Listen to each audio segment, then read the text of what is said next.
ಮೂಢನಂಬಿಕೆ, ವೈಚಾರಿಕತೆ. ಮೂಢನಂಬಿಕೆ ಅಂದ್ರೇನು, ವೈಚಾರಿಕತೆ ಅಂದ್ರೇನು ಮತ್ತು ವಚನಗಳಲ್ಲಿ ವೈಚಾರಿಕತೆ ಹೇಗೆ ಹಾಸುಹೊಕ್ಕಾಗಿದೆ ಅನ್ನೋದೇ ಈ ಚಿಂತನದ ವಿಷಯ. ಮೊದಲು ಮೂಢನಂಬಿಕೆ ಅಂದ್ರೇನು? ನಂಬಿಕೆ ಬೇರೆ, ಮೂಢನಂಬಿಕೆ ಬೇರೆ. ಎಲ್ಲ ನಂಬಿಕೆಗಳು ಮೂಢನಂಬಿಕೆಗಳಲ್ಲ.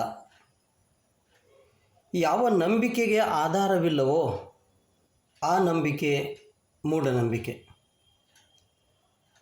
ನಂಬಿಕೆಗಳಿಗೆ ಸಕಾರಣಗಳಿರಬೇಕು, ಇಲ್ಲವಾದರೆ ಅವು ಮೂಢನಂಬಿಕೆಗಳು. ಅಂತಹ ವಿಚಾರಗಳು ಸತ್ತಂತೆಯೇ. ಇದನ್ನು ಮಹಾತ್ಮ ಗಾಂಧೀಜಿಯವರು ಹೇಳ್ತಾರೆ. Baseless belief is blind belief. ಆಧಾರವಿಲ್ಲದ ನಂಬಿಕೆಯೇ ಮೂಢನಂಬಿಕೆ. ಉದಾಹರಣೆಗೆ, ದೇವರಿದ್ದಾನೆ ಎಂಬುದು ನಂಬಿಕೆ. ಆದರೆ ದೇವರಲ್ಲಿ ಹೆಣ್ಣು ಗಂಡು, ಸೌಮ್ಯ ದೇವರು, ಖಡಕ್ ದೇವರು, ಕಾಡುವ ದೇವರು, ಬೇಡುವ ದೇವರು, ಇಂಥ ಎಲ್ಲ ನಂಬಿಕೆಗಳೇನದವಲ್ಲ ಇವು ಮೂಢನಂಬಿಕೆಗಳು. ಇವುಗಳಿಗೆ ಆಧಾರವೇ ಇಲ್ಲ. ಅದಕ್ಕಾಗಿ ಅವೆಲ್ಲ ಮೂಢನಂಬಿಕೆಗಳು. ಈ ಮೂಢನಂಬಿಕೆಗಳು ವಿಶ್ವವ್ಯಾಪಿ. ಇವು ಜಗತ್ತಿನ ತುಂಬ ಅದಾವೆ. ಎಲ್ಲ ದೇಶಗಳಲ್ಲಿಯೂ, ಎಲ್ಲ ಧರ್ಮಗಳಲ್ಲಿಯೂ, ಎಲ್ಲ ಕಾಲದಲ್ಲಿಯೂ ಮೂಢನಂಬಿಕೆಗಳಿವೆ. ಮೂಢನಂಬಿಕೆಗಳು ದೇಶದಿಂದ ದೇಶಕ್ಕೆ, ಪ್ರದೇಶದಿಂದ ಪ್ರದೇಶಕ್ಕೆ ಬದಲಾಗಬಹುದು. ಅಂದರೆ ನಮ್ಮಲ್ಲಿರುವ ಮೂಢನಂಬಿಕೆ ಅವರಲ್ಲಿ ಇರಲಿಕ್ಕಿಲ್ಲ, ಅವರಲ್ಲಿರುವ ಮೂಢನಂಬಿಕೆ ನಮ್ಮಲ್ಲಿ ಇರಲಿಕ್ಕಿಲ್ಲ. ಅವು ಬದಲಾಗಬಹುದು. ಹಾಗೆಯೇ ಒಂದು ಧರ್ಮದಲ್ಲಿ, ಒಂದು ಜಾತಿಯಲ್ಲಿರುವ ಮೂಢನಂಬಿಕೆ ಇನ್ನೊಂದು ಧರ್ಮದಲ್ಲಿ, ಜಾತಿಯಲ್ಲಿ ಇಲ್ಲದೇ ಇರಬಹುದು.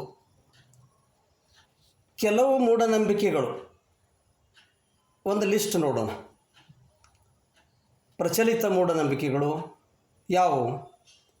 ಮಡೆ ಮಡೆ ಸ್ನಾನ, ಮಕರ ಜ್ಯೋತಿ, ಮರ್ಯಾದಾ ಹತ್ಯೆ, ರಾಹುಕಾಲ, ಜನನ ದೋಷ, ಮರಣ ದೋಷ, ಜಾತಕ ದೋಷ, ಸರ್ಪದೋಷ, ವಾಸ್ತುದೋಷ, ನವಗ್ರಹಗಳ ಕಾಟ, ಶನಿಕಾಟ, ಹೋಮ ಹವನ, ದೇವರ ಕಾಟ, ಮೈಯಲ್ಲಿ ದೇವರ ಬರುವುದು, ದೇವರ ಹೆಸರಿನಲ್ಲಿ ಪ್ರಾಣಿ ಬಲಿ, ದೇವರಿಗೆ ಮಾಂಸ ಮದ್ಯದ ನೈವೇದ್ಯ, ಸಿಡಿ ಹಾಯುವುದು, ಅಗ್ಗಿ ಹಾಯುವುದು, ನಿಧಿಗಾಗಿ ಮತ್ತು ತಮಗೆ ಮಕ್ಕಳಾಗಲೆಂದು ಬೇರೆಯವರ ಮಕ್ಕಳ ಬಲಿ ಕೊಡುವುದು, ಓಕಳಿ ಆಟದ ನೆಪದಲ್ಲಿ ಹೆಣ್ಣು ಮಕ್ಕಳ ಶೋಷಣೆ, ಹೆಂಡಿ ಎರಚಾಟ, ದೇವರ ಜಾತ್ರೆಯಲ್ಲಿ ಎರಡು ಗುಂಪುಗಳ ನಡುವೆ ಬಡಿಗೆಗಳಿಂದ ಹೊಡೆದಾಟ, ಹೊಸ ಚಪ್ಪಲಿಗಳಿಂದ ಮೈಗೆ ಹೊಡೆದುಕೊಳ್ಳುವುದು,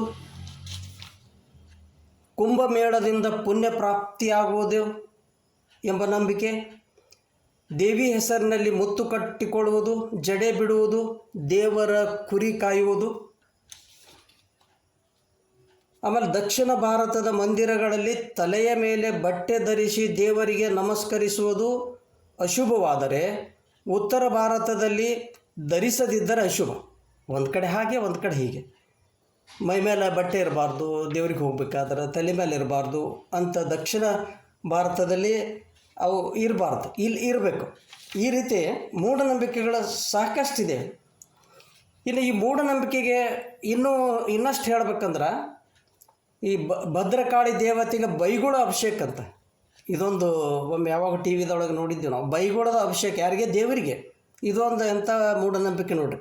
ಬೆಂಕಿಯಲ್ಲಿ ಹಾರುವುದು, ಮುಳ್ಳಿನ ಕಂಟಿಯ ರಾಶಿಯಲ್ಲಿ ಜಿಗಿಯುವುದು, ಶಸ್ತ್ರ ಚುಚ್ಚಿಕೊಳ್ಳುವುದು, ಗಣಪತಿಗೆ ಹಾಲು ಕುಡಿಸುವುದು, ಮರಕ್ಕೆ ತಾಳಿ ಕಟ್ಟುವುದು, ಸೀರೆ ಉಡಿಸುವುದು, ಬಳಿ ತೊಡಿಸುವುದು, ಎಲ್ಲೇ ಮರಕ್ಕೆ, ಮುಡಿ ಕೊಡುವುದು, ದೇವಸ್ಥಾನದಲ್ಲಿ ಸ್ತ್ರೀ ಪ್ರವೇಶ ನಿಷೇಧ,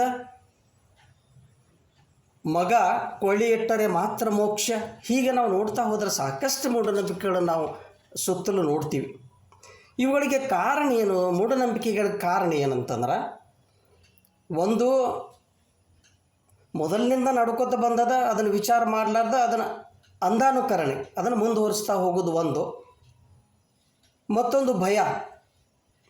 ಈ ಭಯ ನೋಡ್ರಿ, ಮೂಢನಂಬಿಕೆಗಳಿಗೆ ಮುಖ್ಯ ಕಾರಣ ಭಯ. ಅದಕ್ಕೊಂದು ನಿದರ್ಶನ ನೋಡೋಣ. ಒಬ್ಬ ಬಾಲಕ ಆತನ ಮನೆ ಸ್ಮಶಾನದ ಸಮೀಪ ಇತ್ತು. ಒಬ್ಬ ಬಾಲಕನ ಮನೆ ಸ್ಮಶಾನದ ಸಮೀಪ ಇತ್ತು. ಶಾಲೆಗೆ ಬಿಡುವಿದ್ದಾಗ ಆತ ಸ್ಮಶಾನದಲ್ಲಿ ಆಡುತ್ತಿದ್ದ. ಆತನಿಗೆ ಯಾವ ಭಯವಿರಲಿಲ್ಲ, ಮನೆಯವರಿಗೂ ಯಾವ ಆತಂಕ ಇರಲಿಲ್ಲ. ಅವನು ನಿರ್ಭಯವಾಗಿ ಅಲ್ಲಿ ಆಡ್ತಿದ್ದ, ಮನೆಯವರಿಗೂ ಏನು ತೊಂದರೆ ಇದ್ದಿದ್ದಿಲ್ಲ. ಆದರೆ ಒಂದು ದಿನ ನೆರೆಮನೆಯವರು ಸ್ಮಶಾನದಲ್ಲಿ ಭೂತಗಳಿರುತ್ತವೆ, ಅಲ್ಲಿ ಆಟ ಆಡಬೇಡ ಎಂದು ಬಾಲಕನನ್ನು ಗದರಿಸುತ್ತಾರೆ. ಅಂದಿನಿಂದ ಬಾಲಕನಿಗೆ ಭೂತದ ಭಯ ಪ್ರಾರಂಭವಾಗುತ್ತದೆ. ಕನಸಿನಲ್ಲಿಯೂ ಕನವರಿಸಿ ತೊಡಗುತ್ತಾನೆ. ಕನಸಿನೊಳಗೂ ಭೂತ್ ಬತ್ ಅನ್ನಕತ್ತಾನೆ. ಬಾಲಕನ ತಂದೆ ಮಂತ್ರವಾದಿಯ ಬಳಿ ಅವನನ್ನು ಕರೆದುಕೊಂಡು ಹೋಗುತ್ತಾನೆ. ಮಂತ್ರವಾದಿ ತಾಯಿತ ಕೊಟ್ಟು ಅದನ್ನು ಪೂಜಿಸಲು ಮತ್ತು ಕಳೆಯದಂತೆ ನೋಡಿಕೊಳ್ಳಲು ತಿಳಿಸುತ್ತಾನೆ. ಈ ತಾಯಿತದ ಕಡೆ ಭಾಳ ಲಕ್ಷ್ಯ ಕೊಡಪ್ಪ, ಇದನ್ನು ಕಳಿಬೇಡ ಅಂತ ಹೇಳ್ತಾನ. ಬಾಲಕನಿಗೆ ಭೂತದ ಭಯವೇನೋ ಹೋಯಿತು, ಆದರೆ ತಾಯತದ ಮೇಲೆ ಲಕ್ಷ್ಯ ಹೆಚ್ಚಾಯಿತು.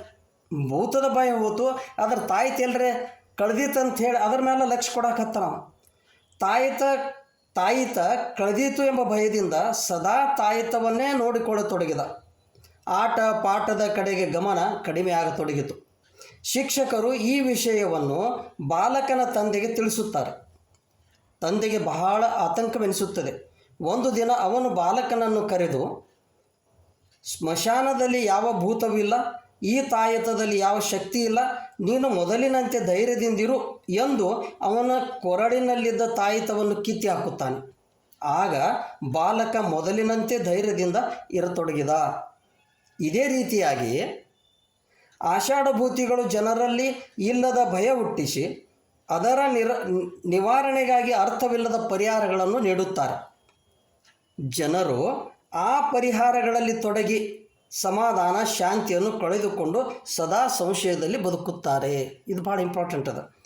ಪರಿಹಾರ ಏನು ನೀಡ್ತಾರಲ್ಲ, ಆ ಪರಿಹಾರದೊಳಗೆ ಇವರು ಕಾಲ ಕಳೀತಾರೆ. ಅದರ ನಿವಾರಣೆಗಾಗಿ ಅದನ್ನು ಪರಿಹರಿಸಿಕೊಳ್ಳಲಿಕ್ಕಾಗಿ ತಮ್ಮ ಸಮಾಧಾನ ಶಾಂತಿಯನ್ನು ಕಳೆದುಕೊಂಡ ಸದಾ ಸಂಶಯದಲ್ಲಿ ಬದುಕ್ತಾರೆ. ಹೆಂಗೆ ಬಾಲಕ ಮೊದಲು ಬದುಕ್ತಿದ್ದಲ್ಲ ಆ ರೀತಿ. ಮೊದಲಿನಿಂದಲೂ ಆಚರಿಸುತ್ತಿರುವ ಸಂಪ್ರದಾಯಗಳನ್ನು ಮಧ್ಯದಲ್ಲಿ ಬಿಟ್ಟರೆ ತಮಗೇನಾದರೂ ಕೇಡಾದೀತು ಎಂಬ ಭಯದಿಂದ ಕೆಲವರು ಸಂಪ್ರದಾಯಗಳನ್ನು ಮುಂದುವರಿಸುತ್ತಾರೆ. ಜ್ಞಾನಿಗಳ ಮಾತು ಕೇಳಿಬಿಡಲು ಧೈರ್ಯ ಮಾಡಿದರು. ಇವರು ಧೈರ್ಯ ಮಾಡಿದರೂ ಅರ್ಚಕರು ಬಿಡದಂತೆ ನೋಡಿಕೊಳ್ಳುತ್ತಾರೆ. ಧೈರ್ಯ ವಿವೇಕವಿದ್ದವರು ಮಾತ್ರ ಅವುಗಳಿಂದ ಹೊರಬರಲು ಸಾಧ್ಯ. ಇನ್ನು ಕೆಲವರು ಅಧಿಕಾರ ಸಂಪತ್ತು ಪಡೆದುದನ್ನು ಶಾಶ್ವತವಾಗಿ ಉಳಿಸಿಕೊಳ್ಳಬೇಕೆಂಬ ಸ್ವಾರ್ಥಪೂರಿತ ಭ್ರಮೆಯಿಂದ ಮೂಢನಂಬಿಕೆಗಳಲ್ಲಿ ತೊಡಗುತ್ತಾರೆ. ಮತ್ತು ಕೆಲವರು ಜನಮರಳೋ ಜಾತ್ರೆ ಮರಳೋ, ಅಲ್ಲಮರು ಹೇಳ್ತಾರಲ್ಲ, ಜನಮರಳೋ ಜಾತ್ರೆ ಮರಳೋ ಎಂಬಂತೆ ಬೇರೆಯವರು ಆಚರಿಸುತ್ತಿರುವುದನ್ನು ಕಂಡು ತಾವು ಆಚರಿಸುತ್ತಾರೆ. ಇನ್ನು ಕೆಲವು ಮೂಢನಂಬಿಕೆಗಳು ಕಾಕತಾಳೀಯವಾಗಿ ಬಂದಿರುತ್ತವೆ, ಆಕ್ಸಿಡೆಂಟಲ್.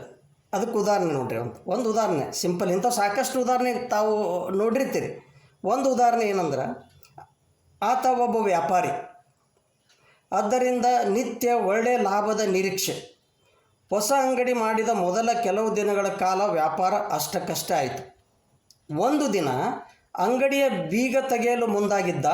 ಅಂದು ಏನೋ ವಿಚಾರದಲ್ಲಿದ್ದ ಕಾರಣ 3 ಹೆಜ್ಜೆ ಹಿಂದೆ ಸರಿದು ನಂತರ ಮತ್ತೆ ಮುಂದೆ ಹೋಗಿ ಬೀಗ ತೆಗೆದಿದ್ದ. ಆಕಸ್ಮಿಕ ಆಗಿತ್ತದು. ಅಂದು ಅವನಿಗೆ ಭಾರಿ ವ್ಯಾಪಾರ, ಅದೂ ಆಕಸ್ಮಿಕನ. ನಂತರ ಆತ ನಿತ್ಯ ಬಾಗಿಲು ತೆರೆಯುವ ಮುನ್ನ ಒಮ್ಮೆ ಬೀಗ ಮುಟ್ಟಿ 3 ಹೆಜ್ಜೆ ಹಿಂದೆ ಹೋಗಿ ಮತ್ತೆ ಮುಂದೆ ಬಂದು ಬೀಗ ತೆಗೆಯಲು ಆರಂಭಿಸಿದ. ಯಾಕಂದರೆ ವ್ಯಾಪಾರ ಹೆಚ್ಚಾಗಿತ್ತಲ್ಲ. ಅದೀಗ ಅವನ ಪಾಲಿಗೆ ನಂಬಿಕೆ ಆಗಿಬಿಟ್ಟಿದೆ. ಅದೇ ಮೂಢನಂಬಿಕೆ ಆಯ್ತು. ನಮ್ಮ ಪಾಲಿಗೆ ಅದು ಮೂಢನಂಬಿಕೆ. ಸಾಮಾನ್ಯರಿಂದ ಹಿಡಿದು ಎಲ್ಲ ಕ್ಷೇತ್ರಗಳಲ್ಲಿರುವ ಜನರು ಇಂಥ ಕಾಕತಾಳೀಯ ಮೂಢನಂಬಿಕೆಯ ಸುಳಿಯಲ್ಲಿ ಸಿಕ್ಕಿ ಹಾಕಿಕೊಂಡಿದ್ದಾರೆ. ಯಾವಾಗೋ ಏನೋ ಆಗಿತ್ತ ತಿಳಿದ ಅದನ್ನು ಕಂಟಿನ್ಯೂ ಮಾಡುತ್ತಿರುವ ಜನರು ಸಾಕಷ್ಟಿದ್ದಾರೆ. ದಕ್ಷಿಣ ದೇಶದ ಒಬ್ಬ ಪಂಡಿತರು ಸೂರ್ಯಗ್ರಹಣ ವಿಮೋಚನೆಯಾದ ಮೇಲೆ ಕಾವೇರಿ ನದಿಗೆ ಸ್ನಾನ ಮಾಡಲು ಹೋಗ್ತಾರೆ. ಈ ಸೂರ್ಯಗ್ರಹಣ ವಿಮೋಚನೆ ಆಯಿತು ಅಂಥೇಳಿ ಇವರು ಪಂಡಿತರಲ್ಲ ಸ್ನಾನ ಮಾಡೋಕ್ಕೆ ಹೋಗ್ತಾರೆ. ನದಿಯಲ್ಲಿ ಆಗಲೇ ಅನೇಕ ಮಂದಿ ಸ್ನಾನ ಮಾಡುತ್ತಿದ್ದರು. ನದಿಯ ದಂಡೆಯ ಮೇಲೆ ತಾಮ್ರದ ತಂಬಿಗೆಗಳನ್ನು ಜನರು ಇರಿಸಿದ್ದರು. ಪಂಡಿತರು ತಮ್ಮ ತಾಮ್ರದ ತಂಬಿಗೆ ಬದಲಾಗಬಾರದೆಂದು ತಂಬಿಗೆಯಲ್ಲಿ ಸ್ವಲ್ಪ ಮರಳನ್ನು ಹಾಕಿ ದಡದಲ್ಲಿಟ್ಟು ಸ್ನಾನಕ್ಕಾಗಿ ನದಿಗಿಳಿದರು. ಆ ವಿದ್ವಾಂಸರು ಮರಳು ಹಾಕಿದ್ದನ್ನು ನಂತರ ಸ್ನಾನಕ್ಕೆ ಬಂದ ಜನರು ನೋಡಿದರು. ಇವರು ಮರಳು ಹಾಕಿಟ್ಟ ಅವರು ಏನು ತಂಬಿಗೆ ಎಕ್ಸ್ಚೇಂಜ್ ಆಗಬಾರ್ದಂತ ಸ್ವಲ್ಪ ಉಸಕ್ಕೆ ಹಾಕಿಡ್ತಾರೆ ಅಷ್ಟೆ. ಆದರೆ ಇದನ್ನು ಹಿಂದ್ಗಡೆ ಇರುವಂಥ ಜನ ನೋಡ್ತಾರೆ. ನೋಡಿ ತಂಬಿಗೆಯಲ್ಲಿ ಮರಳು ಹಾಕುವುದರಲ್ಲಿ ಏನೋ ವಿಶೇಷ ಅರ್ಥವಿದೆ ಎಂದುಕೊಂಡು ಆ ಜನರು ತಮ್ಮ ತಮ್ಮ ತಂಬಿಗೆಗಳಲ್ಲಿ ಸ್ವಲ್ಪ ಮರಳನ್ನು ಹಾಕಿಟ್ಟು ಸ್ನಾನಕ್ಕೆಂದು ನದಿಗೆ ಇಳಿದರು. ಪಂಡಿತರು ಸ್ನಾನ ಮುಗಿದ ಮೇಲೆ ತಮ್ಮ ತಂಬಿಗೆಯನ್ನು ಹುಡುಕಲು ಸಾಕಷ್ಟು ಪರದಾಡಬೇಕಾಯಿತು. ಯಾಕಂದರೆ ಎಲ್ಲ ತಂಬಿಗೆ ಒಳಗೆ ಈಗ ಉಸುಕದ. ಜನರು ಪಂಡಿತರನ್ನು ಕಂಡು ಮಾಡಿದ್ದು ಅರ್ಥವಿಲ್ಲದ ಅನುಕರಣೆ. ಹಾಗೆಯೇ ಯಾರಾದರೂ ಹೋಮ ಹಾಕಿಸಿದರೆ ತಾವು ಹಾಕಿಸುವುದು, ಯಾರಾದರೂ ಸತ್ಯನಾರಾಯಣ ಪೂಜೆ ಹಾಕಿಸಿದರೆ ತಾವು ಹಾಕಿಸುವುದು, ಹೀಗೆ ಒಬ್ಬರ ಕಂಡು ಇನ್ನೊಬ್ಬರು ಮಾಡುತ್ತಿದ್ದಾರೆ. ಏಕೆ ಮಾಡುತ್ತಿರುವಿರಿ ಎಂಬ ಪ್ರಶ್ನೆಗೆ ಸರಿಯಾದ ಉತ್ತರವಿಲ್ಲ. ಬೇರೆಯವರು ಮಾಡುತ್ತಿದ್ದಾರೆ, ಅದಕ್ಕಾಗಿ ನಾವು ಮಾಡುತ್ತಿದ್ದೇವೆ ಎಂದು ಹೇಳುತ್ತಾರಷ್ಟೆ. ಧಾರ್ಮಿಕ ಮೂಢನಂಬಿಕೆಗಳನ್ನು ಕಿತ್ತೊಗೆಯುವುದು ಸುಲಭವಲ್ಲ. ಇವು ಭಾಳ ಬೇರೂರಿ ಬಿಟ್ಟವು ಕೆಲವೊಂದು ಕಡೆ ಅನ್ಕ. ಅವ್ರು ಕಿತ್ತೊಗೆದು ಅಷ್ಟು ಸಾಧಾರಣ ಕೆಲಸ ಇಲ್ಲ. ಇಟಲಿಯಲ್ಲಿ, ಯಾಕಂದ್ರೆ ಭಾಳ ಹಿಂದಿನಿಂದ ಬಂದವೆಲ್ಲ, ಇಟಲಿಯಲ್ಲಿ ಆಗಿನ ಧಾರ್ಮಿಕ ನಂಬಿಕೆಗಳಿಗೆ ವಿರುದ್ಧವಾಗಿ ತಮ್ಮ ವಿಚಾರವನ್ನು ಮಂಡಿಸಿದ್ದ ಕೋಪರ್ನಿಕಸ್ ದುರಂತ ಕಂಡರು. ಭೂಮಿಯು ಸೂರ್ಯನ ಸುತ್ತ ಸುತ್ತುತ್ತಿದೆ, ಭೂಮಿಯು ಗೋಳಾಕಾರವಾಗಿದೆ ಎಂದು ಕೋಪರ್ನಿಕಸ್ ಮಂಡಿಸಿದ್ದ ವಿಚಾರಕ್ಕೆ ಆ ಕಾಲದ ಧಾರ್ಮಿಕ ವಲಯದಿಂದ ತೀವ್ರ ಪ್ರತಿರೋಧ ಕಂಡು ಬಂದಿತ್ತು.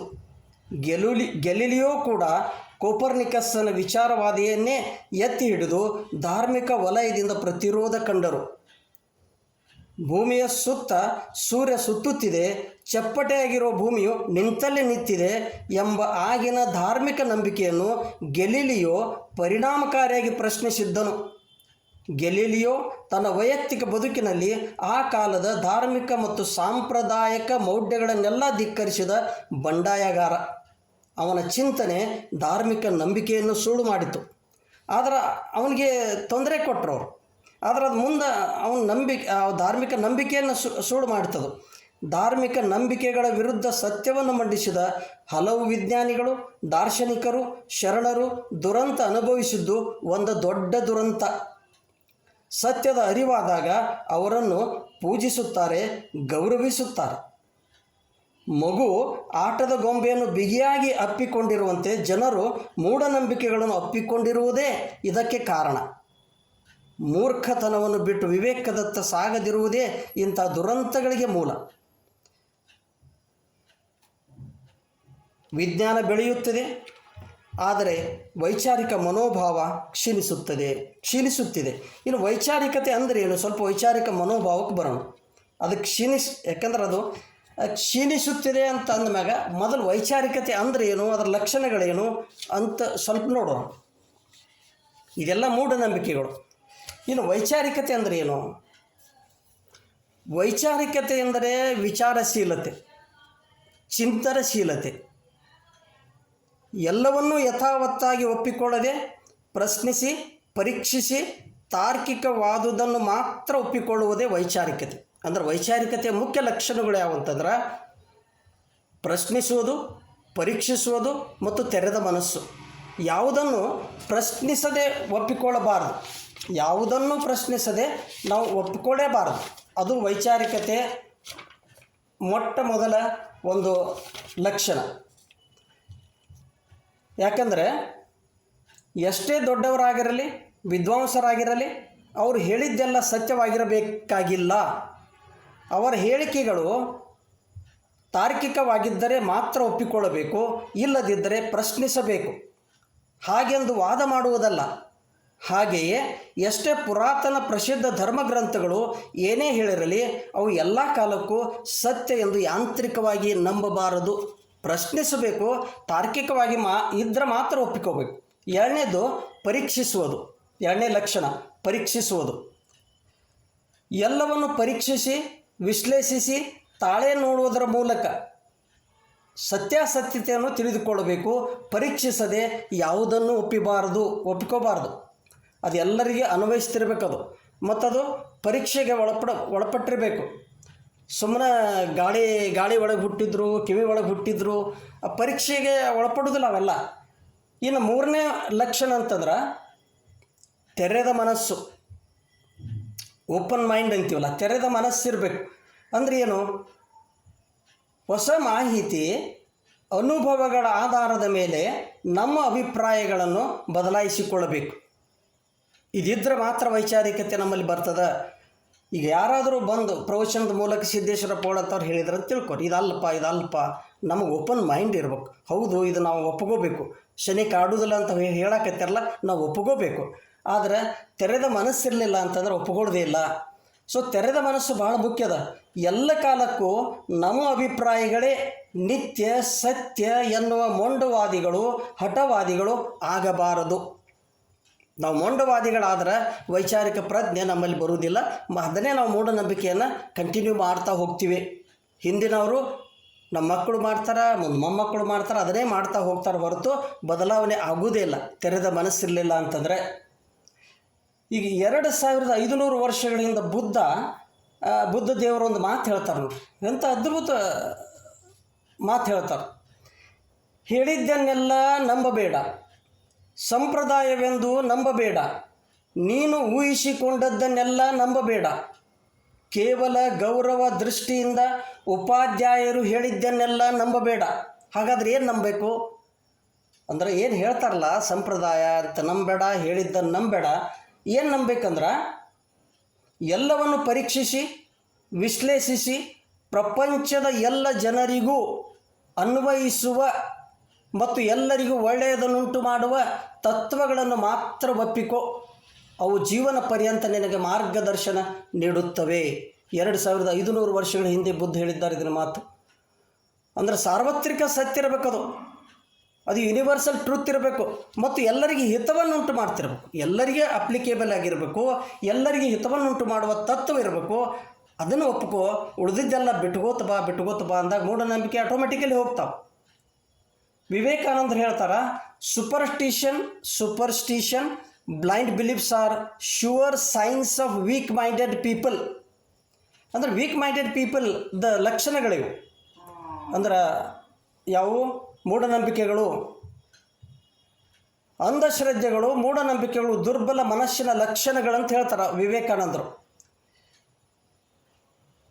ಆಮೇಲೆ ಕಾಲಕ್ಕೂ ನಾವು ಪರಂಪರೆಯನ್ನು ಪ್ರಶ್ನಿಸದಿದ್ದರೆ ಅದು ನಿಂತ ನೀರಾಗಿ ಕಲುಷಿತಗೊಳ್ಳುತ್ತದೆ ಮತ್ತು ಅರಿವನ್ನು ಮಂಕಾಗಿಸುತ್ತದೆ. ಅಂಧಾನುಕರಣೆಯಿಂದ ಸ್ವಂತಿಕೆ, ಸೃಜನಶೀಲತೆ, ಸ್ವಂತ ಆವಿಷ್ಕಾರಗಳನ್ನು ಮಾಡುವ ಸಾಮರ್ಥ್ಯ ಸತ್ತು ಹೋಗುತ್ತದೆ. ಅದಕ್ಕಾಗಿ ಫ್ರಾಂಕ್ಲಿನ್ ಎಂಬ ತತ್ವಜ್ಞಾನಿ ಹೇಳುತ್ತಾನೆ, ಮೂಢನಂಬಿಕೆಗಳನ್ನು ನೆಚ್ಚಿಕೊಳ್ಳುವುದಾದರೆ ಅರಿವಿನ ಕಣ್ಣು ಮುಚ್ಚಿಕೊಳ್ಳುತ್ತದೆ. ಎಂಥ ಅದ್ಭುತ ಮಾತು! ಮೂಢನಂಬಿಕೆಗಳನ್ನು ನಾವು ನೆಚ್ಚಿಕೊಳ್ಳುವುದಾದರೆ ಅರಿವಿನ ಕಣ್ಣು ಏನದಲ್ಲ ಅದು ಮುಚ್ಕೊಂಡು ಬಿಡ್ತೈತಿ ಅಂತ. ಅರಿವಿನ ಕಣ್ಣು ಮುಚ್ಕೊಂಡು ಬಿಡ್ತೈತಿ. ವಿಮರ್ಶಾತ್ಮಕ ಹಾಗೂ ವೈಚಾರಿಕ ದೃಷ್ಟಿ ತೆಳೆಯದಿದ್ದರೆ ವ್ಯಕ್ತಿ ಬೆಳೆಯುವುದಿಲ್ಲ. ಅಷ್ಟೇ ಅಲ್ಲ, ವಂಚಕರಿಗೆ ಸುಲಭ ಗ್ರಾಸವಾಗುತ್ತಾನೆ ಕೂಡ. ಇವೇನು ಮೂಢನಂಬಿಕೆಗಳನ್ನು ನಂಬ್ತಾನಲ್ಲ ಅವ ವಂಚಕರಿಗೆ, ಅಂದರೆ ಜ್ಯೋತಿಷಿಗಳು, ವ್ಯಾಪಾರಕ್ಕೆ ಕೂತಾರವರು, ಅವರಿಗೆ ಸುಲಭ ಗ್ರಾಸವಾಗುತ್ತಾನೆ ಕೂಡ. ಇದರಿಂದ ಆತನಿಗೆ ವೈಯಕ್ತಿಕ ನಷ್ಟವಾಗುವುದರ ಜೊತೆಗೆ ರಾಷ್ಟ್ರಕ್ಕೂ ಅಪಾರ ನಷ್ಟವಾಗುತ್ತದೆ. ಬರೀ ವೈಯಕ್ತಿಕ ನಷ್ಟ ಅಲ್ಲ, ರಾಷ್ಟ್ರಕ್ಕೂ ಅಪಾರವಾದ ನಷ್ಟವಾಗುತ್ತದೆ. ವ್ಯಕ್ತಿಗಳ ಸಮಗ್ರ ಮೊತ್ತವೇ ರಾಷ್ಟ್ರವಲ್ಲವೇ? ವೈಚಾರಿಕತೆ ಎಂಬುದು ಒಂದು ಬಗೆಯ ತಾತ್ವಿಕ ಬಂಡಾಯವಿದ್ದಂತೆ. ಜಿಡ್ಡುಗಟ್ಟಿರುವ ಯಾವುದನ್ನೇ ಅದು ಆದರೂ ವೈಚಾರಿಕತೆಯು ಪ್ರಶ್ನಿಸಬಲ್ಲದು, ಸೃಜನ ಸ್ಪರ್ಶ ನೀಡಬಲ್ಲದು ಮತ್ತು ಉತ್ತಮ ಪರಿಹಾರೋಪಾಯಗಳನ್ನು ಸೂಚಿಸಬಲ್ಲದು. ಜಡವಾದುದು ಸಮಾಜದ ಬೆಳವಣಿಗೆಗೆ ಮಾರಕವಾಗಿರುತ್ತದೆ. ಚಲನಶೀಲವಾದುದು ಯಾವತ್ತೂ ಆರೋಗ್ಯಕರವಾದ ಸಮಾಜ ನಿರ್ಮಾಣದಲ್ಲಿ ಮಹತ್ವ ಪಾತ್ರ ವಹಿಸುತ್ತದೆ. ಚಲನಶೀಲತೆಗೆ ಪ್ರೇರಣೆಯೇ ವೈಚಾರಿಕತೆ. ಅದು ಜಂಗಮ ಸ್ವರೂಪಿಯಾಗಿದ್ದು ಸದಾ ಅಸ್ತಿತ್ವದಲ್ಲಿರುತ್ತದೆ. ಜಡ ಸಂಸ್ಕೃತಿ ಸ್ಥಾವರವಾಗಿದ್ದು ಕಾಲಕ್ರಮೇಣ ಕ್ಷೀಣಿಸುತ್ತದೆ. ವೈಚಾರಿಕತೆಯು ಒಂದು ಬಗೆಯ ಪರಿವರ್ತನೆಯ ಕ್ರಾಂತಿ. ಇದು ವೈಚಾರಿಕತೆ ಅಂದ್ರೆ ವೈಚಾರಿಕತೆಯು ಏನು ಮಾಡ್ತದೆ? ಇದು ಇರುವ ಸ್ಥಿತಿಯಲ್ಲಿನ ಕೆಟ್ಟದ್ದನ್ನು, ಪ್ರಗತಿಗೆ ಮಾರಕವಾದದ್ದನ್ನು ಕಿತ್ತೊಗೆದು ಹೊಸದನ್ನು ಸೃಷ್ಟಿಸುವ ಕಾರ್ಯ ಮಾಡ್ತದೆ. ಎಲ್ಲ ಕಿತ್ತೊಗೆಯಂಗಿಲ್ಲ ವೈಚಾರಿಕತೆ ಅಂದ್ರೆ. ನಾವು ಭಾಳ ಜನ ಏನು ತಿಳ್ಕೊಂಡಾರ, ವೈಚಾರಿಕತೆ ಎಲ್ಲ ತೆಗೆದು ಇಲ್ಲ. ಯಾವುದು ಪ್ರಗತಿಗೆ ಮಾರಕ ಆಗೈತಿ, ಅದು ಯಾವುದು ಕೆಟ್ಟದ್ದದ ಅದನ್ನು ಕಿತ್ತೊಗೆದು ಹೊಸದನ್ನು ಕೊಡ್ತದಲ್ಲೇ. ಶರಣರು ಅದನ್ನೇ ಕೆಲಸ ಮಾಡಿದರು. ಮೂಢನಂಬಿಕೆಗಳನ್ನು ಕಿತ್ತೊಗೆದು ಬೇರೆ ಬೇರೆ ವಿಚಾರಗಳನ್ನು ಕೊಟ್ಟರು. ಶರಣರು ಮಾಡಿದ ಏನು ಮಾಡ್ತಾರಂದ್ರೆ, ಶರಣರು ವೇದ ಆಗಮಗಳಿಗೆ ಹೊರೆ ಹಚ್ಚಿದರು. ಹಳೆಯ ಸಂಪ್ರದಾಯಗಳಿಗೆ ವೈಚಾರಿಕ ಸ್ಪರ್ಶ ನೀಡಿದರು. ಜನಸಾಮಾನ್ಯರಿಗೆ ತಿಳಿಯುವ ಹಾಗೆ ವಚನಗಳ ಮೂಲಕ ಸತ್ಯವನ್ನು ಸಾರಿದರು. ವಚನಗಳ ಮೂಲಕ ಅವರು ನಮಗೆ ಸತ್ಯವನ್ನು ಸಾರಿದರು. ಅಲ್ಲೇ ನಮ್ಮ ಚಂದಿಮರಸರು ಈ ಮೂಢನಂಬಿಕೆಗಳು, ಮೂಢ ಸಂಪ್ರದಾಯಗಳು, ಈ ಹೇಡಿಗಳನ್ನು ಹೆಂಗೆ ಕಾಡ್ತಾವ ಅನ್ನೋಕ್ಕೊಂದು ಭಾಳ ಸುಂದರವಾದ ವಚನ ಹೇಳ್ತಾರೆ ನೋಡ್ರಿ. ವೈಚಾರಿಕ ಪ್ರಜ್ಞೆಯುಳ್ಳ ಮನುಷ್ಯನನ್ನು ಅವು ಕಾಡುವುದಿಲ್ಲ. ಆ ವಚನ ಹೀಗಿದೆ: ಹುಲ್ಲ ಮನುಷ್ಯನ ಕಂಡು ಹುಲ್ಲೆ ತಾ ಬೆದರುವಂತೆ, ಇಲ್ಲದ ಶಂಕೆ ನುಂಟೆಂಬನಕ್ಕ ಅದರಲ್ಲಿಯೇ ರೂಪ ಇತ್ತು, ಹೇಡಿಗಳನ್ನು ಏಡಿಸಿ ಕಾಡಿತ್ತು, ಶಿಮ್ಮಲಿಗೆ ಚೆನ್ನ ರಾಮನ ಭಾವದ ಗಸನೆ ಅಂದರೆ ಭ್ರಮೆ, ಭಾವದ ಭ್ರಮೆ ಈ ಹೇಡಿಗಳನ್ನು ಕಾಡ್ತದ. ಎದಕ್ಕೊಂದು ಉದಾಹರಣೆ ಕೊಡ್ತಾರೋ. ಶರಣರದ್ದು ರೀತಿನೇ, ವಚನಗಳ ರೀತಿ ಎಂಥ ಅದ್ಭುತ ಅಂದ್ರೆ, ಮೊಟ್ಟ ಮೊದಲೊಂದು ವೈಜ್ಞಾನಿಕ ಉದಾಹರಣೆ ಕೊಡ್ತಾರೆ.